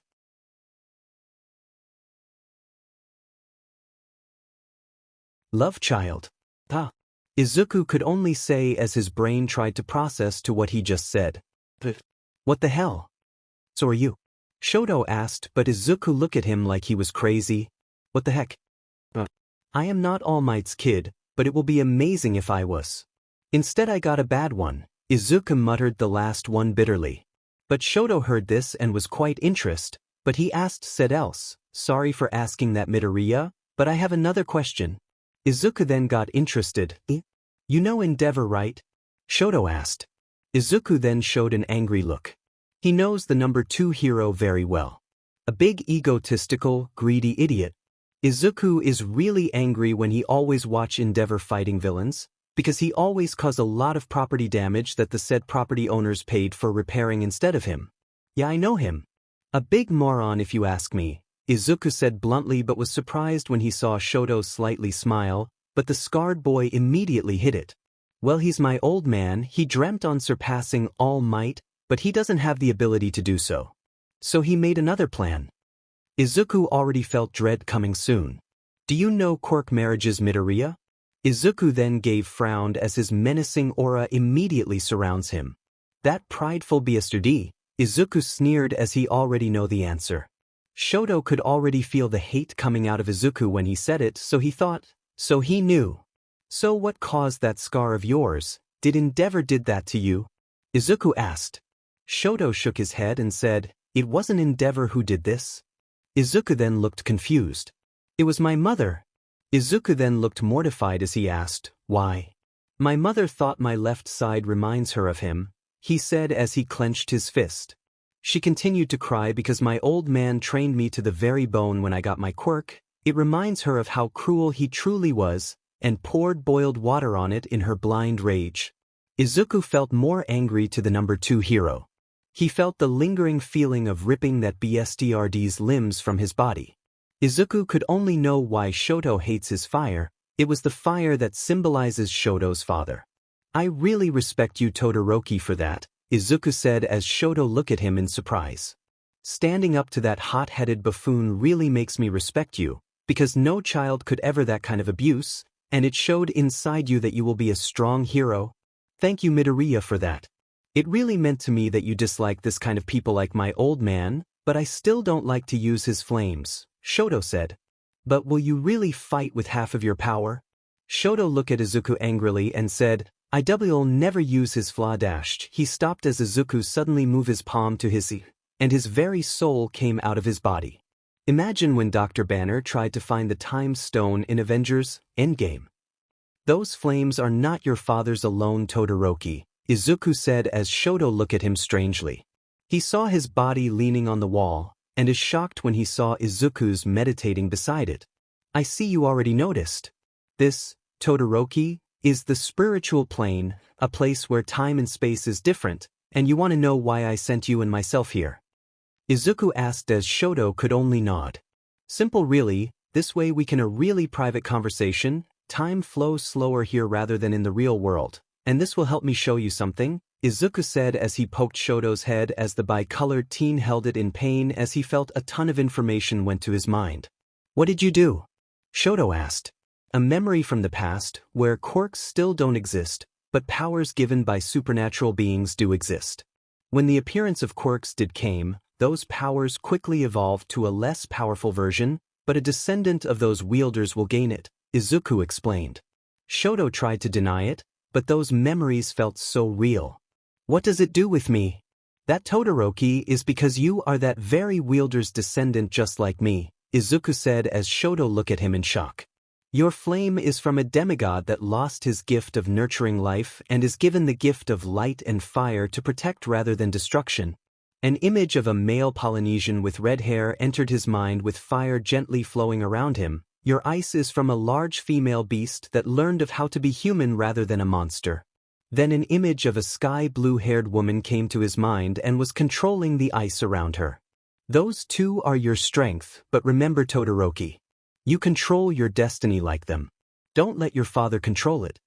Shoto could look at him in awe and admiration. He remembered when he watched All Mights and remembered his words with his mother. His quirk is his and his alone, no one owns it as it was his, and he should be what his mother and himself wants to be. Thank you, Midoriya, but what will I do if I use both? Shoto asked. Then show them something different to today's era, Izuku said as the both of them return to their bodies as they look each other and nods, and then they walk back to their classmates for lunch. So that's what angers him. Endeavor, if he had the chance of seeing him, he will go out of people's view, and embarrassed him by making water above, and pour it on the BSRD by combining the molecules needed for it. He silently laughed when he thought of it. Alright everybody. Time for the third round, a one-on-one tournament. Present Mike announced as everyone is excited. We will go first to last, Midnight said as she got a box with paper slips with numbers in it. Izuku and teammates quickly draw their number, followed by Katsuki's team, followed by Shoto's team, and finally Shinso's. Suddenly Mashireo raised his hand and said, I'm withdrawing. This got some shock looks from everyone. Me too, another student said. Are you sure? Midnight asked as the two nods. Well okay, so who wants to replace them? Then two students of 1B filled the spots, which were Tetsu and Ibra. Izuku stared at Mashireo and understood why since he felt a disturbance when he is near his team. As everyone got their numbers, the screen showed who's fighting who. Izuku Midoriya vs Shinso Hitoshi Shoto Todoroki vs Shiro Hanta Ibra Shiozaki vs Denki Kaminari Mei Hatsum vs Tenya Idamina Ashido vs Yuga Aoyama Momo Yaoyorozu vs Marsha Midoriya Ejiro Kirishima vs Tetsu Ochako Uraraka vs Katsuki Bakugo. Izuku looked where Shinso was and already felt a very bad vibe. He then saw Ochako with fear written on her face as he couldn't blame her. Katsuki is very violent. He walked up to her and said, "Don't be afraid, don't let fear control you, and you might have a chance." Ochako felt more calm and said, "Thanks Izuku." "No problem," he said with a smile. He then saw Shinso walking to him as the purple-haired teen said, "Good luck in our match." Izuku felt his gut telling him to not speak, so he could only nod as everyone went to the stands. Izuku then noticed Masahiro walking to him as he said, "So you noticed?" "Yeah, I had a feeling that something bad will happen if I reply," Izuku said. "Then you know what to do?" he asked. "I know, but I have something in mind," Izuku said as Masahiro looked at him in confusion, and he left for his fight. Kyoka is with the rest of her class in their seats with the crowd as she sit in front of them with Momo and Marcia beside her. "Zuka got this," Marcia said as she was very confident of her cousin. "No explanations there, Zuzu is always filled with surprises," Kyoka said as she twirled her jacks. "Yeah. A man like him can't be beaten." Ejiro cheered in agreement.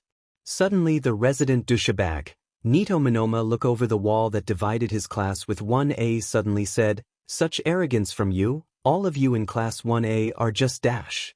He was cut off when class 1B's big sis Itsuka Kendo chopped him to unconscious on the neck. She looked at Kyoka's class and said, "Sorry about that." "No problem," Marcia said as she waved at her. "All right, we are going for the first round of the last event." Present Mike announced as everyone began to cheer. First we have UA's resident juggernaut, Izuku Midoriya of class 1A. The crowd cheered as Izuku entered the arena with a confident smile as he tightened his bandana. Verse. Shinso Hitoshi of class 1C. Shinso also entered the arena, but with minimal applause from the crowd. "Good luck," Shinso said, but he sneered when he saw Izuku only gave him a nod as a response. "Begin." Midnight called out. There is a tense silence after that till Izuku kneeled on the ground and made a come-at-me gesture. Shinso got angry from that and said, "So what now? You're just gonna sit there?" Izuku didn't took it as he closed his left eye and his right eye glowed. Suddenly, the sound of a strumming guitar and a drum's beating are heard around the arena as it gave an amazing beat. Then Izuku's body glowed as something coming out of his body with the same glow, and it finally came out as everyone were either amazed or creeped out. It was an ethereal body of Izuku which glowed in same green color. "If you're sick, if you're sick, if you're sick, if you're sick of it," the ghostly body sang as everyone grew confused. "If you're sick, if you're sick, if you're sick of it," Izuku's body suddenly charged at Shinso.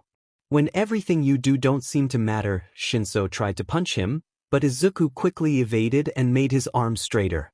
"You try but it's not use, your world is getting blacker. When every time you fail has no answer." Izuku then spread out Shinso's legs with his as Shinso looked more in a capable stance. Every empty promise made his own reminder. Shinso used his other fist to punch, but Izuku also evaded and straightened it as well. "No one can make this better, take control, it's now or never." Izuku then jumped back and did the same taunting gesture. "Are you sick of it? Raise your hands." Shinso then charged with his new stance, but Izuku kept evading his hits and seems to correct them. "Get rid of it while there's a fighting chance." Shinso tried to hit Izuku, but the Green defends every attack. "Are you over it? Bored to death? Have you had enough regret? Take a stand, raise your hands." Shinso's movement then went autopilot from the adrenaline as his body moved like how Izuku corrects it. "If you're sick of it, if you're sick, if you're sick." They then traded blow for blow with Izuku using only small amount of his power. "If you're sick of it, if you're sick of it, if you're sick, if you're sick, if you're sick of it, look at them go." Present Mike announced as everyone were mesmerized by the fight below while Spirit Izuku kept singing. "Every single day I chase my own tail like a rat inside a maze has gotta get away." Shinso now fully understand what our protagonist is doing and went back to manual as he felt something streaming through his body. "I'm running out of time for me to break this. I'm tired of feeling like I'm never gonna make it." Shinso began to evade Izuku's attacks with various acrobatics to do it, which made everyone feel more amazed. "No one can make this better, take control, it's now or never." Shinos immediately went back to the offense as he is gonna deliver a haymaker on Izuku's head, but Izuku felt it and blocked it as they continued in a standstill. "Are you sick of it? Raise your hands, get rid of it while there's a fighting chance. Are you over it? Bored to death? Have you had enough regret? Take a stand, raise your hands if you're sick of it, if you're sick. If you're sick, if you're sick of it, if you're sick of it, if you're sick. If you're sick, if you're sick of it, I'm tired of it, I'm over it, I'm bored to death, gotta face this, I'm sick of it. Shinso then felt his body giving out as he is moving slower, with Izuku slowly taking it more seriously. Raise your hands if you're sick of it. Izuku then sweep Shinso's legs. Raise your hands if you're sick of it. He then kicked him on his Shinso's right leg with his other feet. Sick of it, raise your hands, on the T. Get rid of it while there's a fighting chance, to the left arm. Are you over it? Right shoulder. Bored to death? A punch to the gut. Have you had enough regret? A back kick to his ribs. Take a stand, raise your hands. Izuku reeled in his right arm and gave a strong arm move to Shinso's. Are you sick of it? If you're sick of it, Shinso is then sent flying by the blow. Get rid of it if you're sick. If you're sick of it, Izuku suddenly appeared behind him and kicked him up to the sky. Are you over it? He appeared upon him again and kicked him over and over till Shinso reached the clouds. Bored to death? Have you had enough regret? Take a stand, raise your hands. Are you sick of it? If you're sick of it, are you sick of it? If you're sick of it, Izuku then appeared above him and delivered an axe kick to the gut as Shinso is sent flying back down. Are you sick of it? If you're sick of it, Izuku appeared slightly below him as Izuku caught him and both of them crashed on the ground as large dust cloud covered them. If you're sick of it, if you're sick of it, the spirit them disappear as everyone patiently waited for the dust cloud to dissipate. As it was finally gone, they saw Izuku with Shinso unconscious in his arms with not a single damage on him, and are in a large crater. Holy moly! Present Mike shouted in disbelief from everything. Indeed, Aizawa said as he looked at them without a care, but is actually surprised as well from the display. Hitoshi is unable to continue. Midoriya will advance for the next round. Midnight announced as everyone cheered for the rather extravagant fight. You did great, Shinso, Izuku said as he began his trek to Recovery Girl's office with Shinso still on his arms. That was manly. Ejiro shouted in excitement as everyone except Bakugo agreed with him. But the way he conjured a spirit is quite interesting, Momo said in interest.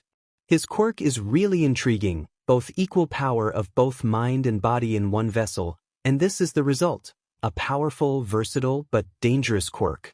Indeed it was, Tenya said in agreement. Meanwhile, Shoto silently walked away for his match, but faced an obstacle along the way. In the infirmary, Shinso groggily woke up and saw Midoriya meditating on the opposite side of the room. I'm glad you're awake, Shinso, Izuku said as he opened his left eye. From the demonstration you've shown me, I already know that you can beat me, but why help me? He asked. Because I can see potential in you, Izuku answered. People these days only see the obvious effects of their quirks, and not look deeper that their capabilities is only there. You Shinso, I could see potential deep within you, and you just need help get that. Your quirk is special and can help you become a hero. Shinso slowly teared up from his words as everyone thought his quirk is villainous, but here is one man believing that he can do it. Thank you, Shinso said. Anytime, Izuku said as he left Shino's to rest and walk back to his classmates. That was overboard, Kyoka said as she and everyone were leaning back. What would be the cause? Yet much, Denki said as he looked a little horrified. Right in front of them is a large glacier that Shoto made in an instant that immediately froze his opponent, which was Zero. Hey guys, what's with the giant ice? They look who it was, and it's Izuku pointing at the large glacier. Shoto, Denki, Kyoka, and Marcia simply said. Izuku said as he reeled in his arm and began spinning it around. Mjolnir! Izuku shouted as he hit the air upwards and the top half of the turned to bits in a single blow. Well, that takes care of that, Marcia said as Endeavor, who is from the opposite side of the arena, used his flames to melt the bottom half. Well, I'm gonna go now, Denki said as he began to run down to the arena for his match. Good luck, Marcia shouted. I will. Denki yelled back as he winked at the female Midoriya. Now with the giant ice block out of the way. Time for our next competitors. Present Mike announced as everyone were excited. This will be interesting, Izuku said as he took his seat beside Kyoka. Introducing the assassin from Class B of the Hero course, it's Ibara Shiozaki. Verse. The living lightning bolt from the Hero course, it's Denki Kaminari. Present Mike announced as the two students entered the arena. Now let's dash. Excuse me, Ibara cut him off. What do you mean by assassin? I'm only here to take victory, not someone's life. Sorry. Present Mike apologized very loudly. In the first place, I entered you. To give hope and salvation to everyone, she said as she went for a praying position. Say, did you say before when you visited us 5 years ago that you made a friend after you left the church from your session there? Izuku asked his cousin. Yeah, it is her. Ibara and I always hang out from time to time till I went back home to Brazil, Marcia explained. Do you mind asking her to join us if she likes? He asked. If I can, but let's see, she said as they went back on looking on the fight. Is it not too late for you to surrender? Denki asked innocently. Then I can't show my abilities, so no, Ibara said. Then sorry about this, Denki said as electricity coated his body. Hiration! He shouted as he disappeared in a blink of an eye and appeared again in front of Ibara with an electrified fist. Ibara quickly turned around and shouted, Faith's shield. The vines on her head then formed around her like a cocoon as Denki's fist collided on it and a burst of electricity traveled around the arena. The vines then moved on its own to restrain Denki, but the blonde immediately got out of there in seconds and appeared again from where he once stood. Denki tried again and again to get close, but the vines keep getting in his face. I hope this works or this gonna hurt, Denki muttered as he focused his electricity on his arms that took the form of giant bird wings and lingering electricity are formed as tail feathers. Such beauty, Ibara muttered in awe on what Denki is doing. This hurts. Well, no pain no gain. Denki thought in pain as he felt his skin burning. He then flapped his new wings and surprisingly flew up. Such an amazing feat. Kaminari just made wings just out of electricity and mastered flight. Present Mike announced. He surely have a lot of control to make the electricity go in a solid-like state to properly fly, but the look on his face showed that this is second time thing doing this, Aizawa commented. Denki continued to fly up as Ibara's vines continued to chase him, but they were out of reach. No. Denki shouted as he then began to plummet down face first with his wings tucked around his body. Faith's shield. Ibara then formed a cocoon again with her vines to block the upcoming attack. Denki continued to plummet down as he grit his teeth when the wind is slowing him down. More speed, he thought as he focused more electricity as black lightning suddenly come out of his body, which made his wings more detailed. Then the electricity formed around his head, and made a head of a hawk with piercing blue eyes along with his body that transformed more bird-like. Denki finally did it, Izuku said. What do you mean? Momo asked. Denki continuously trained to cover his body with electricity to the next level, Izuku said. He got this from his mother, Kyoka said. Miss Kaminari's quirk is energy manipulation, but his electricity came from his dad. And now he shows some of his potential, Izuku said as he kept descending. Almost there, Denki thought as he almost near the ground, but his body is getting burned. No. He then spread his wings and flew straight to Ibara with maximum speed. Thunderhawk. Denki yelled as he rammed the shield with full force as it blinds everyone like a flashbang, and created a large dust cloud surrounds them. The dust cleared out and revealed a knocked-out Ibara, and Denki is still conscious but his body have second-degree burns and is very exhausted. Ibara is unable to continue. Kaminari will advance to the next round. Midnight announced as a group of paramedics come in and put the two on stretchers and carry them to the clinic. Well done, Izuku said as he is so proud of his best friend. That's Den for you, Marcia said as she is also proud of him. They then watched the next matches as Ida won by May intentionally step out for her to show her babies, which is very embarrassing, and Mina won by melting Yuga's belt and punched him strong, and now it is between Momo and Marcia. The two were now on the battlefield as they were waiting for midnight to start the match. Good luck, Marcia said. I would have said the same thing, Momo said. Begin.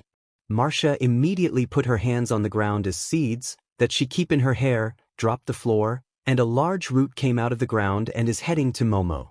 Momo saw this and made a shield with her left hand and a spray bottle on her right. Marcia saw this and created more roots as Momo sprayed them and the roots starts to decay. I really hate weed killers, Marcia muttered angrily as she ruffled her hair for more seeds to use. Now, Momo thought as she made a staff and charged to the distracted green head.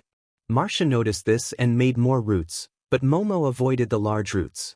When Momo is clear for an attack, a brown blur came out of Marcia's hair and began to scratch Momo's face.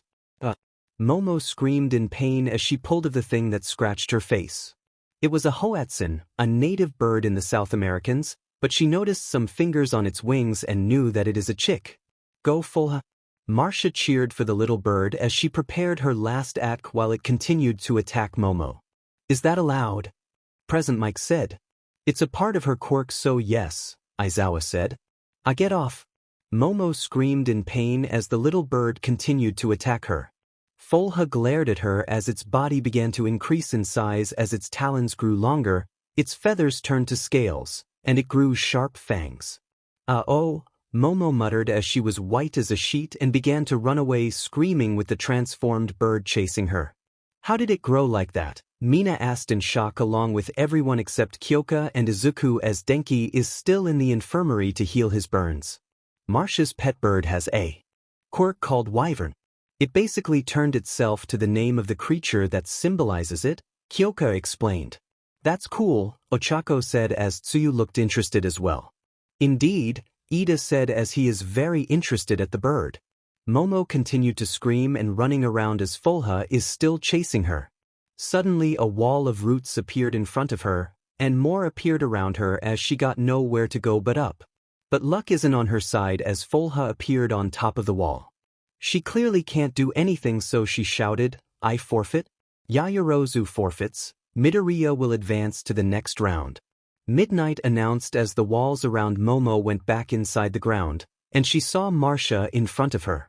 Good match there, Marcia said as she reached out her hand. Momo smiled as she accepted the gesture and both of them went back to their classmates as the other competitors waited for their fight. Meanwhile, deep inside Izuku's subconscious, Zen felt a familiar energy as he saw his tail turning white. So it's time for the next stage, Zen said to no one but himself as he watched a single pink flower blooming on the branches of the tree. The psychic's gift will reveal itself soon. The last matches were already done, but Izuku wasn't happy with one of them. The first is the fight between Ejiro and Tetsu, and it was literally a mirror match. They continued fighting till the timer ran out, and Ejiro won by winning in an intense arm wrestling to advance. But the second one is what he hated as it was between Uraraka and Katsuki. It wasn't Katsuki that made him mad. Izuku is kinda happy as his former childhood friend could see someone as an equal, but what made him mad is the heroes that judged Uraraka's performance in the fight that she was weak. They were cowards if he thought about it. Being a hero isn't all that easy and they expect to be one and won't see a drop of BLD in their career. Foolish. A spar can still be a fight, a competition can still be a fight where BLD can still spill and pain to be felt. Izuku really wanted to yell at those heroes of their cowardice, but his homeroom teacher Aizawa beat him to it, which he smiled when he saw those heroes feel ashamed. But he needs to focus to the goal in mind. His battle between him and Shoto. He already walked down to the battlefield along with the bicolored teen as he felt Shoto having trouble thinking. Shoto, remember, clear your mind, Izuku said as Shoto could only nod. Begin. Shoto focused his quirk to what he had learned and made icicles from thin air and fired them at Izuku. Izuku slammed his fist on the ground and with the help of his telekinesis, a stone wall appeared in front of him and blocked the incoming attack. Shoto then backed away as he simply touched the ground and it immediately got covered in ice along with Izuku's feet. Izuku simply raised his feet to free them and starts to float as he reeled in his fist and shouted, Lord more. He then punched the air as it launched an area of pressurized air like a cannon which is coming right at Shoto. The bicolored teen immediately made a wall of ice in front of him which took the blast that intended to launch him away. Suddenly Izuku appeared in front of Shoto's wall with his fist ready to punch the wall to pieces. Dragon Fist. Shoto then saw an image of a dragon appeared behind Izuku as the green-haired teen punched the wall to bits. Shoto then thought of using one of the things he saw from the memories he saw. Frozen tundra. The air circled around him as Izuku quickly back off when the temperature quickly drops. That is what Shoto needed as he forced the wind away from him as the whole battlefield got covered in frost and ice. The ice and frost then began to crack open, and grass made of the same material sprout out of it. Nordspid. He raised his arm upward as the icy grass then stood straight as they grew upwards by waist height. Now that's cold. Can Midoriya get out of it? Present Mike announced. Izuku quickly jumped away as he kept himself airborne by kicking the air. Giant's armor. Shoto then stomped the ground as his body is covered by this layers of ice which made his body look blurry. What's this? Todoroki covered himself in his own ice. Present Mike announced. Izuku saw this as an opportunity to attack by launching himself heads first. Midoriya is coming in hot. What can Todoroki do? The crowd began to feel excitement from this. The ice around Todoroki suddenly began to crack as the temperature dropped more. As Izuku is halfway there, the ice blew outwards as Izuku got blown away by it and got hit by stray ice chunks, so Izuku used his telekinesis to make a wall behind him so he can't go out the area. What just happened? Present Mike announced as they looked where Shoto was. There where he once stood as him in Viking armor made of ice and a large broadsword made of the same material. Unbelievable, folks. Todoroki used his quirk to make a suit of armor and a sword. Present Mike announced. It is possible as he can make ice, but shaping it to your need is a great achievement, Aizawa said as he is quite impressed. You're not serious enough, Shoto, Izuku said as kick away the spike of ice for a safe place to stand. Let's keep this up for now, Shoto said as he slid along the ice for mobility. Then let's go. Armor. Izuku's muscles then tightened and his shirt got ripped off again as his body is ready for round 2. Rapier. Izuku then charged with his hand in a knife hand. Shoto brought his icy sword over his shoulder and brought it down to block Izuku's attack, and didn't break. He then swung his blade upwards, but Izuku tilted away from the attack. Iron Spike. Izuku then moved his elbow to Shoto's armor. Isjold. Shoto quickly made a circular shield to his unguarded side to block the hit, and kicked Izuku away from him strong. Izuku is then sent back slightly from the kick as he stopped himself by puncturing the ground with his feet. Izuku then stood straight as he tightened his fist, and jumped high in the air. Shoto still remembered what the green-haired teen did back in Yi as he slams his sword to the ground and shouted, Separation. Then a dome of ice appeared around him as he waited for the upcoming attack. Izuku then is going down fast with his left leg raised as he shouted, Hell Axe. Izuku's attack connected to the dome surface and broke through, but he immediately saw Shoto with his right arm took the form of a cannon. Crud, Izuku mumbled as he quickly evaded a ball of ice that came from Shoto's arm cannon. Man, this fight is getting intense. Present Mike announced as everyone are really getting excited. Shoto then fired another shot, but Izuku swatted away with the back of his hand and made a sword out of concrete. As Izuku got close, the two of them are now battling with their created blades as they clash slash by slash. Is that all? Izuku asked as he blocked another attack. Then let's go beyond, Shoto said as his body began to heat up. Aegis. Izuku again toughened his body as he quickly back of when Shoto's body combust in flames. Phoenix flames. They Shoto's shout as the flames cleared out and his armor is glowing red hot, and a cape of fire hang on his shoulders. This is really incredible, folks. Both sides are not backing down till one falls. Present Mike announced as some of the audience are cheering for them. This will be the last attack, Izuku said as his aura is growing in size. Indeed it will, Shoto said his flames grew stronger. Shoto. The two heard the shout of the number 2 hero, Endeavor as he rants about of accepting his powers, but the two only ignore him. Leakin dash Izuku's hair grew longer as the hair on his arms are like fur and his nails are more sharper along with his teeth. Verdance dash Shoto's armor then gained spikes and a mane of pure flames. Hunter dash Izuku then crouched down with his claws waiting to meet flesh. Under dash Shoto's sword then combust as he prepared to strike. Fong. Gang. Cementas. Midnight called out to her fellow hero as the cement user nods and created multiple walls between the two. Both Izuku and Shoto then rushed each other, with Shoto bringing down his sword to launch a large stream of flames, and Izuku slashed downwards to make a large flying slash attack. Both attacks collide on the walls and made a large explosion that covered the entire battlefield as everyone covered their eyes. The blast then died down as everyone looked to who won, and were surprised to see Izuku standing proudly with burns on his body and Shoto laying on the ground with a content smile on his face as his armor and weapon are broken to pieces. Todoroki is unable to continue. Midoriya will advance to the next round. Midnight announced as everyone cheered really loud. With Class 1A, the class were very amazed on witnessing Shoto's flames and Izuku's slight transformation. "That was awesome!" Ejiro yelled in excitement along with Mina. "It is really amazing to watch. This is what someone's potential can bloom," Tenya said. "Go Izuku!" Kyoka cheered for her boyfriend as Denki, who is beside her with bandages around his body and is taken care by Marcia, is also cheering by waving a green flag with the yin-yang symbol on it.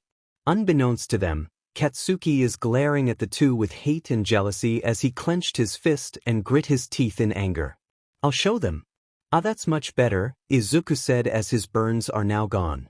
He is in the infirmary with Shoto on a bed as they were healed by Recovery Girl. "Your endless stamina still baffles me," Recovery Girl said. "Do I need to explain my quirk again?" Izuku joked as Recovery Girl shook her head with an amused smile. "Just go back to your friends. I can handle your classmate," Recovery Girl said as Izuku jumped off his bed and went out to go back to his class. When he was halfway there, his consciousness suddenly went to his mindscape as he is now sitting on a branch with Zen. "Why did you bring me here, Zen?" Izuku asked. "Because of this," the wolf said as his body shrinks, his fur turned white, his tail grew larger and fluffier, his eyes turned to what Een looks like, and gain a skull mask like the Black Spirit. "Hello, pup." His voice now sounds more feminine. "Whoa," Izuku said in amazement. "It is nice to finally meet you, pup. My name is Yang. Your powers that help you increase your mind," the White Spirit introduced. "You're more rational than Een," Izuku said as Yang just rolled her eyes. "That brute is stubborn as a mule and is bloodthirsty as a hyena. Of course he's not rational because of that thick head of his," Yang said as she brushed the tip of her tail on Izuku's head. "So what now? Wake up for now and go watch you friends. I will do something first, so say my name if you need me." Izuku then felt a strong pull on his body as he is being pulled to the sky, and he is suddenly back in the real world. "Well done," he could only mutter as he went back walking to his seat with his classmates. "Hey Zuzu. Are you okay?" Kyoka said as she checked her boyfriend's face for ant injuries, despite knowing his body resistance, but she isn't sure when she saw the burns on his body when he battled with Todoroki. "I'm fine, Kyo," Izuku said with a smile. "So nicknames now, huh?" Mina asked with a teasing smile as the two get flustered. "Well, why shouldn't we?" Izuku asked as Mina thought about it. "Yeah, you're right," Mina said as she sat back down. "How did you do that?" Kyoka whispered to him. "Yang woke up and boosted my rational side," Izuku whispered back as Kyoka could only shrug. "Him awakening his other spirit is gonna happen eventually, and it seems that they are in peace unlike Een." "Hey, Denden's match is almost done," Marcia said to the two as they looked at the battlefield and saw Tenya using his speed to outpace Denki's Hiraishin. Apparently Denki learned to use his quirk to boost his healing. Tenya tried to charge at Denki again, but proved ineffective as Denki is much faster and knocked Tenya out by punching him with an electrified fist which gave him the win. "Well, I knew that would happen. There's nothing more faster than light," Izuku said as he heard the crowd cheer.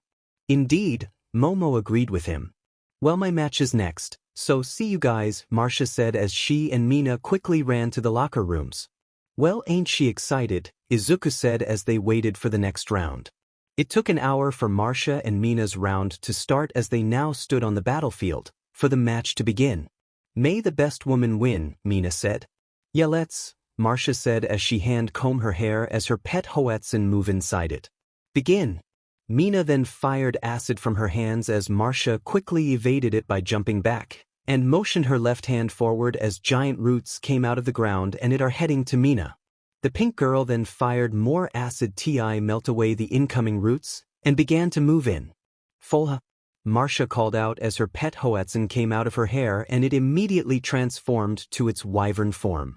Mina didn't stop moving as she tried to stop the roots by shooting as much acid as she can, but that was the wrong move as the roots were much tougher and it quickly wrapped her body. Mina tried to melt the roots, but when Folha appeared in front of her snarling, she knew that she lost. I forfeit, Mina called out as Marcia let the roots go back underground, and Folha go back to its normal form and went back to its perch on Marcia's hair. Shoto is unable to continue. Midoriya will advance to the next round. Midnight announced as the paramedics carried the two girls away for any injuries that they might see. Marcia's classmates, except Katsuki, cheered for her victory as Izuku and Denki gave the loudest. Way to go, Marcia. Izuku cheered as Kyoka clapped along. Yeah, Marcia. Denki cheered till he cringed in pain since he can't fully heal himself. That girl is a force to be reckoned with, Zen commented as he is quite happy to his host's cousin win. Yes, she is, but there are still more to come, Izuku said as he looked upon the sky. There are still more to go, and he must be ready. 'Cause his new powers are waiting for him to unleash it. After checking if his cousin is okay, Izuku went back to his seat next to Kyoka as he watched the current battle. It was between Katsuki and Ejiro, and Katsuki beat him by blowing Ejiro off the ring, so it's the final half of the tournament. But before that, Izuku went to his subconscious to see Yang there sleeping. Hey Yang. Izuku called out as the white spirit slowly woke up and yawned. What do you need, pup? She asked as she stretched her body. What do I now? I'm fighting my best friend and I don't know what to do. Izuku asked as his next fight is between him and Denki. You are clearly troubled but you still must fight him. I mean it's just a competition, right?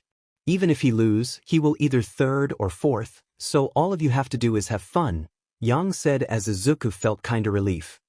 That's kinda helped me a little, Izuku said as Yang chuckled. Then go out. There, pup, she said as Izuku is being pulled out of his subconscious, and went to grab something to eat.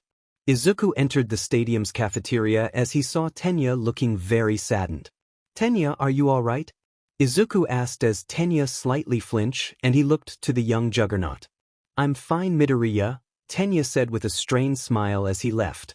Izuku could only frown till someone elbowed him on his sturdy knee. He looked who it was and saw that it was Kyoka. Is anything wrong? Kyoka asked.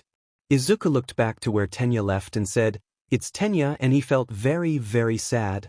Kyoka sighed and said, Let it go for now, he just needs some alone time. Izuku hesitated till he could only accept it. Yeah, I'm not much for small talks. Yeah, your fist does, Kyoka joked as the two laughed with each other.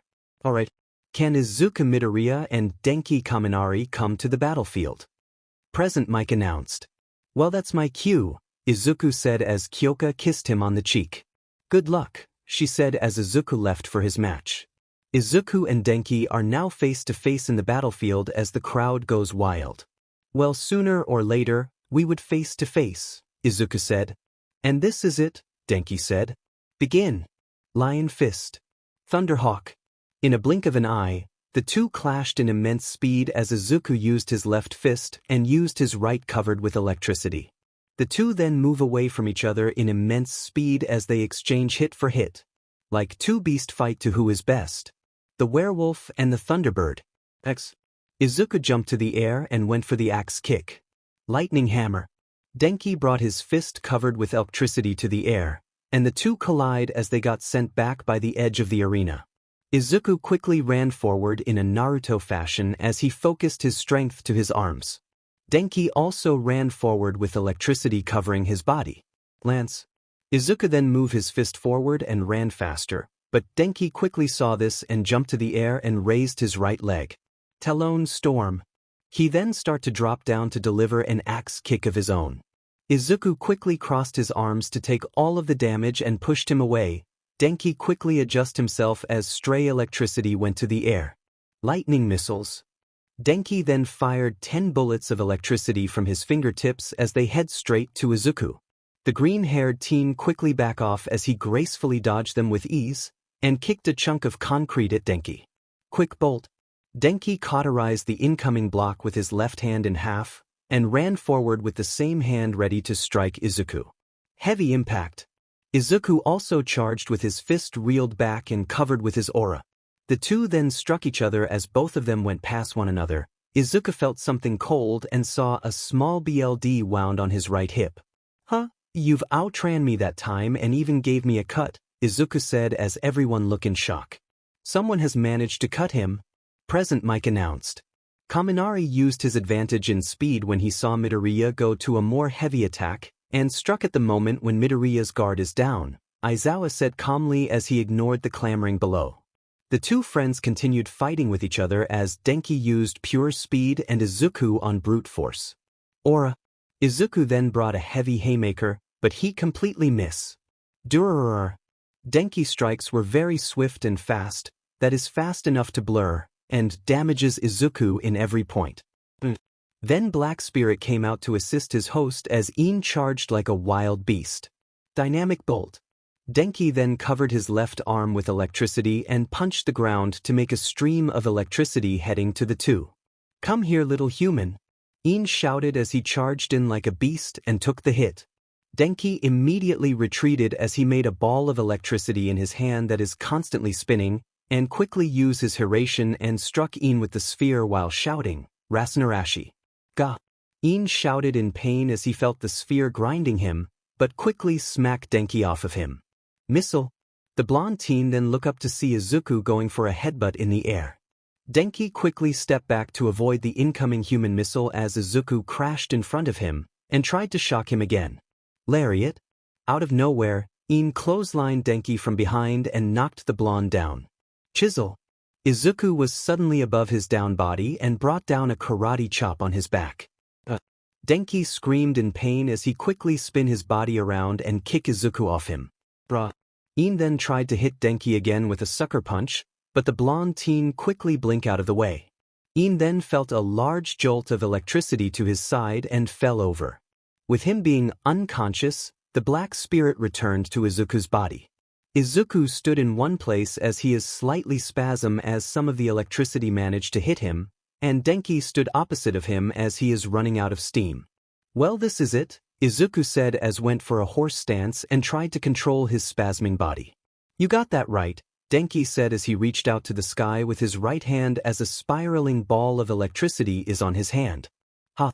Izuku then let out his aura as his ears gained a pointed tip and fur grew on the back of his hand. Denki meanwhile, the ball of electricity slowly grew in size as he slowly bent down from the weight. The two slowly walked to each other and ran in full speed. Full moon dash. Izuku crossed his arms as his aura forms long claws. Otama dash. Denki then pushed the now giant ball of electricity forward as it intends to shock and grind its target. BLD cross. As Izuku was close enough, he then did a cross chop and a flying cross slash attack went straight to Denki. Rasenarashi. Denki then threw the ball of electricity with all of his might as it slowly approaches the incoming attack. Cementos immediately create a thick of concrete between the two attacks, and as the two attacks hit one another, it caused a massive explosion that caused a bright flash and heavy smoke around the arena. The smoke cleared out as the crowd looked at what happened. They then saw Izuku on the ground paralyzed from all of that electricity, and Denki was knocked unconscious. It's a dash, I still stand. Izuku shouted with a snarl as he forced his body to sit up and froze again. Kaminari is unable to continue. Midoriya will advance to the next round. The audience began to cheer as medics came in to carry the mid-posed Izuku and unconscious Denki. Ochako sputtered as she contained her laughter as she saw how ridiculous Izuku was in his paralyzed state. But Marcia wasn't. He looked stupid. Marcia laughed to her cousin's problem right now as she clutched her stomach in pain. Hey, stop that, Momo said as she tried to scold the still laughing Midoriya. Katsuki meanwhile is glaring at where Izuku and Denki exited. That King Deku. He think that he would steal my thunder, then I'm gonna make sure that he stays King down, he thought angrily as he went down to the arena with Ejiro. Oh yeah. Izuku shouted in pleasure as he felt his body being free from the paralysis. He is in the nurse's office again with Denki resting. Recovery girl bonked him on the head as she said, Don't make a sound like that again. It's disturbing. Sorry, Izuku said sheepishly as he saw Denki sleeping peacefully with drool trailing down his mouth. Don't worry about him, he will be taking care of his injuries, and will be in time to watch the next match. Recovery girl assured as she pushed Izuku out of the room. As Izuku is finally outside, he noticed Kyoka standing in front of him with a neutral look. Izuku looked nervous and said, "Is anything wrong?" Kyoka continued looking at him till she grabbed him on the ear and screamed, "What were the both of you thinking? Doing those attacks willy-nilly? You could even make all of your property damage more bigger." "Oh stop." Izuku whined as Kyoka tightened her grip on his poor ear. "You should thought of that when you start breaking more." Kyoka shouted as she began to calm down and hug Izuku. "I just don't want you to be mistreated by your actions." Izuku could only sigh with a smile as he returned the hug. "You don't have to worry about me getting into. I know the consequences of everything I have done to some buildings that I unintentionally broke, and I know that I need to hold back my strength," Izuku assured.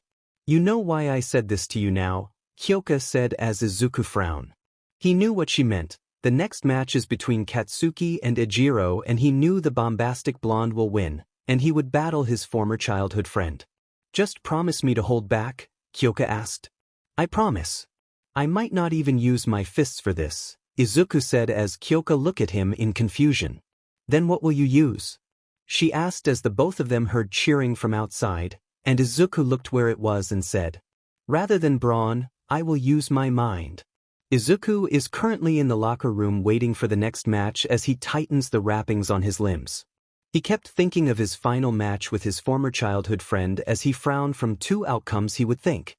If he wins, Katsuki would certainly hold a grudge, but even if he lose, which is impossible, Katsuki would still try to best him in other ways that he had done. He knew that there aren't any other choice to have a positive outcome. The DM in blonde is too stubborn to accept any loss. The sound of ringing snapped him out of his musing as he looked beside him to see his phone ringing. He picked up and answered, "Hello? Big brother." The voice of his adopted sister Eri called out to him, which made him smile. "Hey Eri," Izuku said. "Hi dear." It was then his mother's voice calling him. "Hey mom, why are the of you calling me?" Izuku asked. It was silent for a second till Inko spoke. "It's your relationship with Katsuki?" Izuku slightly frowns. "I still not hate him mom, but if he pushes me enough in the tournament, he might get some scars." I know. But please hold back. Target his pride, not his body." "I will mom. I will." He then stood up as he went straight to the battlefield for the final match. This will decide the future of his relationship with his former friend. The crowd are screaming with excitement and anxiety as they waited for the final match to start. "Are you guys ready?" Present Mike announced as everyone yelled in contained glee. "Then let's us welcome our final fighters. They have come far to this very point with blood, sweat, and tears. They will go to the big games to show their to this very day." "Cut it short, Mike," Aizawa said with a bored look. "Well, excited much, but what are we waiting for? Let's get ready to rumble." The crowd began to cheer more. On the left is Kid with a temper, the beast that craved destruction, and destroyer of the tournament, Bakugo. Katsuki. Katsuki then came out as he has a manic smile on his face. On the right is the king of the fist, the little giant, and the unbreakable juggernaut, Midoriya. Izuku. Izuku also came out with a serious look on his face. The two former friends look at each other as Katsuki look at Izuku as prey, but the green-haired boy didn't mind. "You ready to lose?" Katsuki taunted. "I don't know what you're talking about," Izuku said as Katsuki could only look murderously. "Begin." Katsuki start things off with a large blast as instead of dodging, Izuku used his telekinesis and made a wall of concrete in front of him. Katsuki then blasted his way forward when Izuku let the wall down, but the green-haired teen put his hands on the ground and a pillar of earth rose under him. Katsuki stopped as he blasted the pillar to let it fall over as Izuku made a floating platform with the broken pillar. The blonde kept chasing him by blasting himself up as Izuku tried to outmaneuver him. In the Midoriya residence, Inko and Eri were watching the fight with worry as they saw Izuku keep evading with his telekinesis. He might have a strong body, but he has the same mind of a human being, so that means instead of his body, his mind took the strain. Is Izuku gonna be okay? Eri asked her adoptive mother. He might, sweetie, Inko assured, but she was worried as well. Stone dozer. Izuku then waved his hands forward for a wave of stones overshadowing Katsuki, but the blonde completely destroyed it by blasting it away. Die already! Katsuki shouted angrily as he blasted himself forward. Not a chance. Izuku shouted back as he now used his telekinesis to float away from the charging blonde. Mind WHP. Then a translucent WHP made of energy formed on Izuku's hand as he grabbed one of Katsuki's hands to change his direction. Mind array. Then ball of pure psychic energy appeared beside him and fired at Katsuki, but the blonde fired a powerful blast that destroyed them, but Izuku easily countered it by making 3 layers of concrete in front of the blast. Just stay down, Deku. Kakashi roared in anger as he unleashed another powerful explosion. Like hell.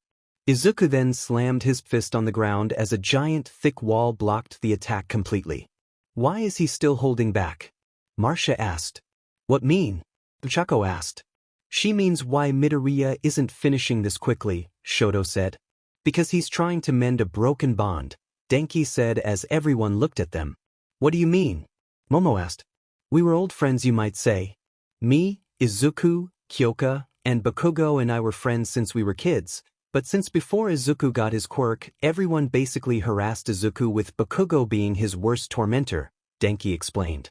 That's terrible, Momo said with the others agreeing. Since Zuzu got his quirk, everyone's view of him quickly changed. They immediately praised and talked to him like nothing happened, but Izuku knew why and ignored them all, but Bakugo wasn't and wanted to push Zuzu off and stand over him, Kyoka said. And Izuku is trying to fix their already broken friendship, Denki said as everyone looked back to the arena. Come on then.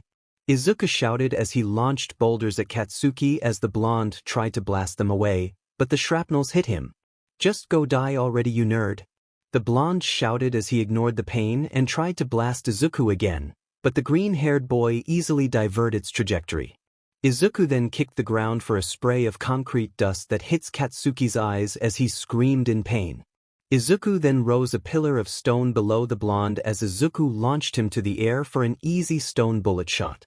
But Katsuki quickly recovered and blasted himself away from the attack, and fired multiple blasts that easily blocked by more walls.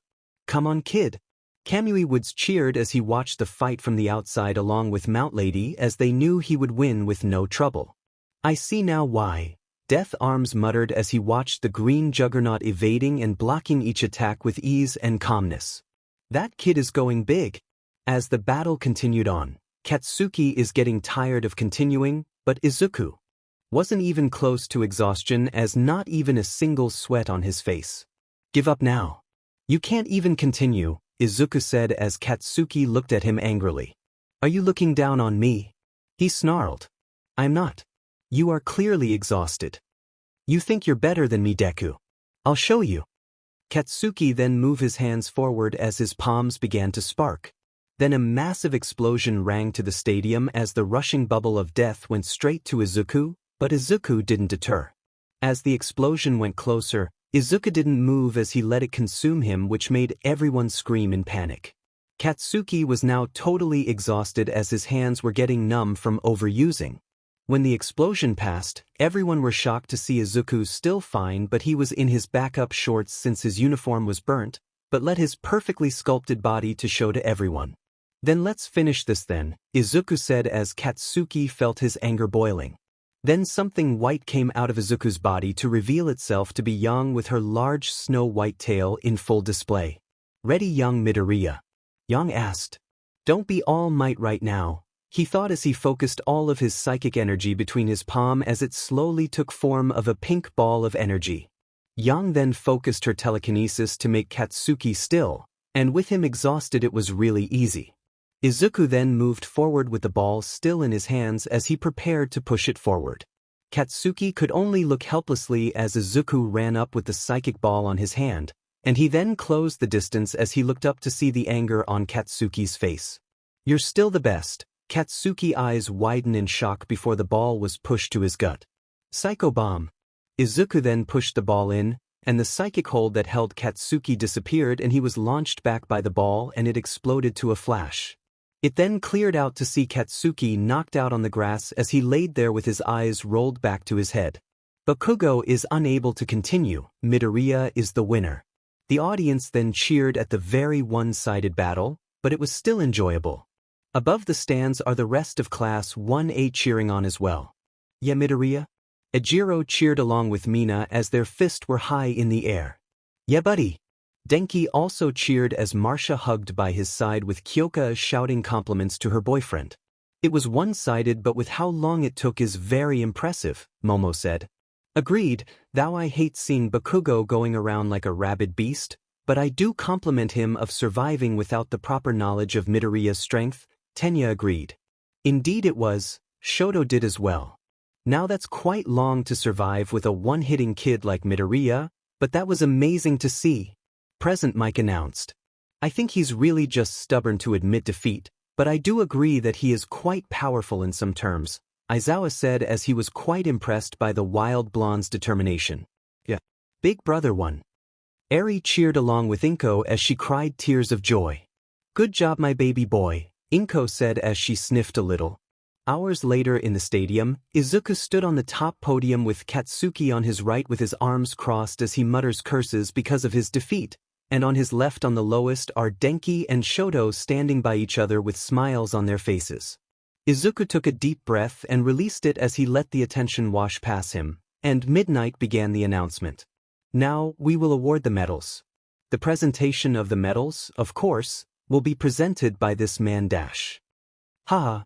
Everyone were familiar of the booming laughter as they quickly look around before seeing a large shadow, so they look up and saw All Might standing on top of the stadium with the sun illuminating behind him. Then, with a quick dash, All Might jumped off the stadium, flipping in the air while they cheered before executing a perfect landing right in front of the podium. I have brought the medals here. Our very own hero, All Might. Silence, sorry I talked over you. Midnight apologized in embarrassment as she clasped her hands together. The audience were now discussing on how lucky the first years were for having the number one hero watching over them. Now then, All Might, please present the medals, starting with the third place. Midnight quickly said as All Might nods and he passed over the medal case so he could present the first one to Denki. Young Kaminari, congratulations. You did an excellent job working your way here with your power and quirk.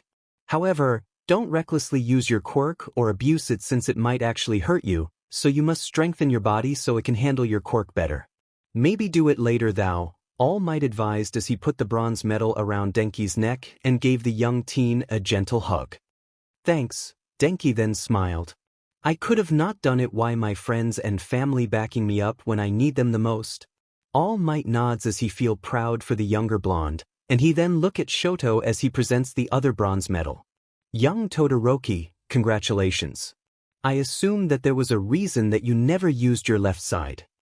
All Might asked in a gentle manner. Todoroki then replied with a thoughtful expression, if it wasn't for Midoriya, I couldn't used it because of the bad memories I got before, but he showed me that my flames are mine and mine alone as it is my body after all. I wanted to be a hero like you, but I didn't think it would be right for me to be the only one to break away.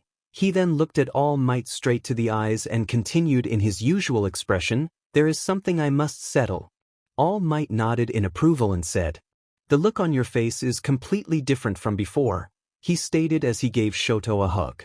I won't ask for details, I'm sure that you will be able to do what you need to do, he said in understanding as he gave a few pats on Shoto's back. Yes, Shoto responded while All Might let go of him as he gave a look of approval to Shoto. All Might then walked to a salty Katsuki as he presented the silver medal. Young Bakugo, congratulations, he then put the medal on the grumbling blonde's neck. Like everyone here, you showed great skill. But never forget that there is always room to improve, keep that in mind and I'm sure you'll go far.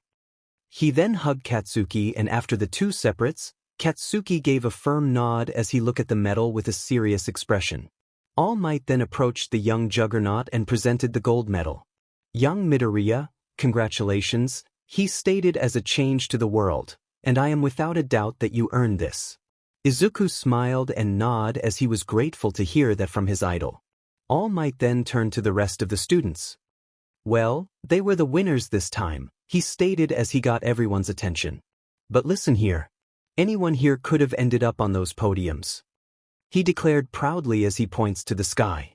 So I have one more thing to say. Everyone then were now hype on what he's going to say. Everyone, please say it with me. He requested as everyone were excited as they knew what to say. Ready, go. But next was not everyone is expecting. Thanks for your strong work, / ultra. Everyone then booed at the number 1 hero as said hero tried to defend himself from being embarrassed, but it didn't help that Izuku and Marcia were laughing at him as their laughter was contagious and made the other students laugh. Izuku then stopped as he looked to the sky, then to his hands as he felt proud to his accomplishments, as this is another step to change the world, but he's not the only one.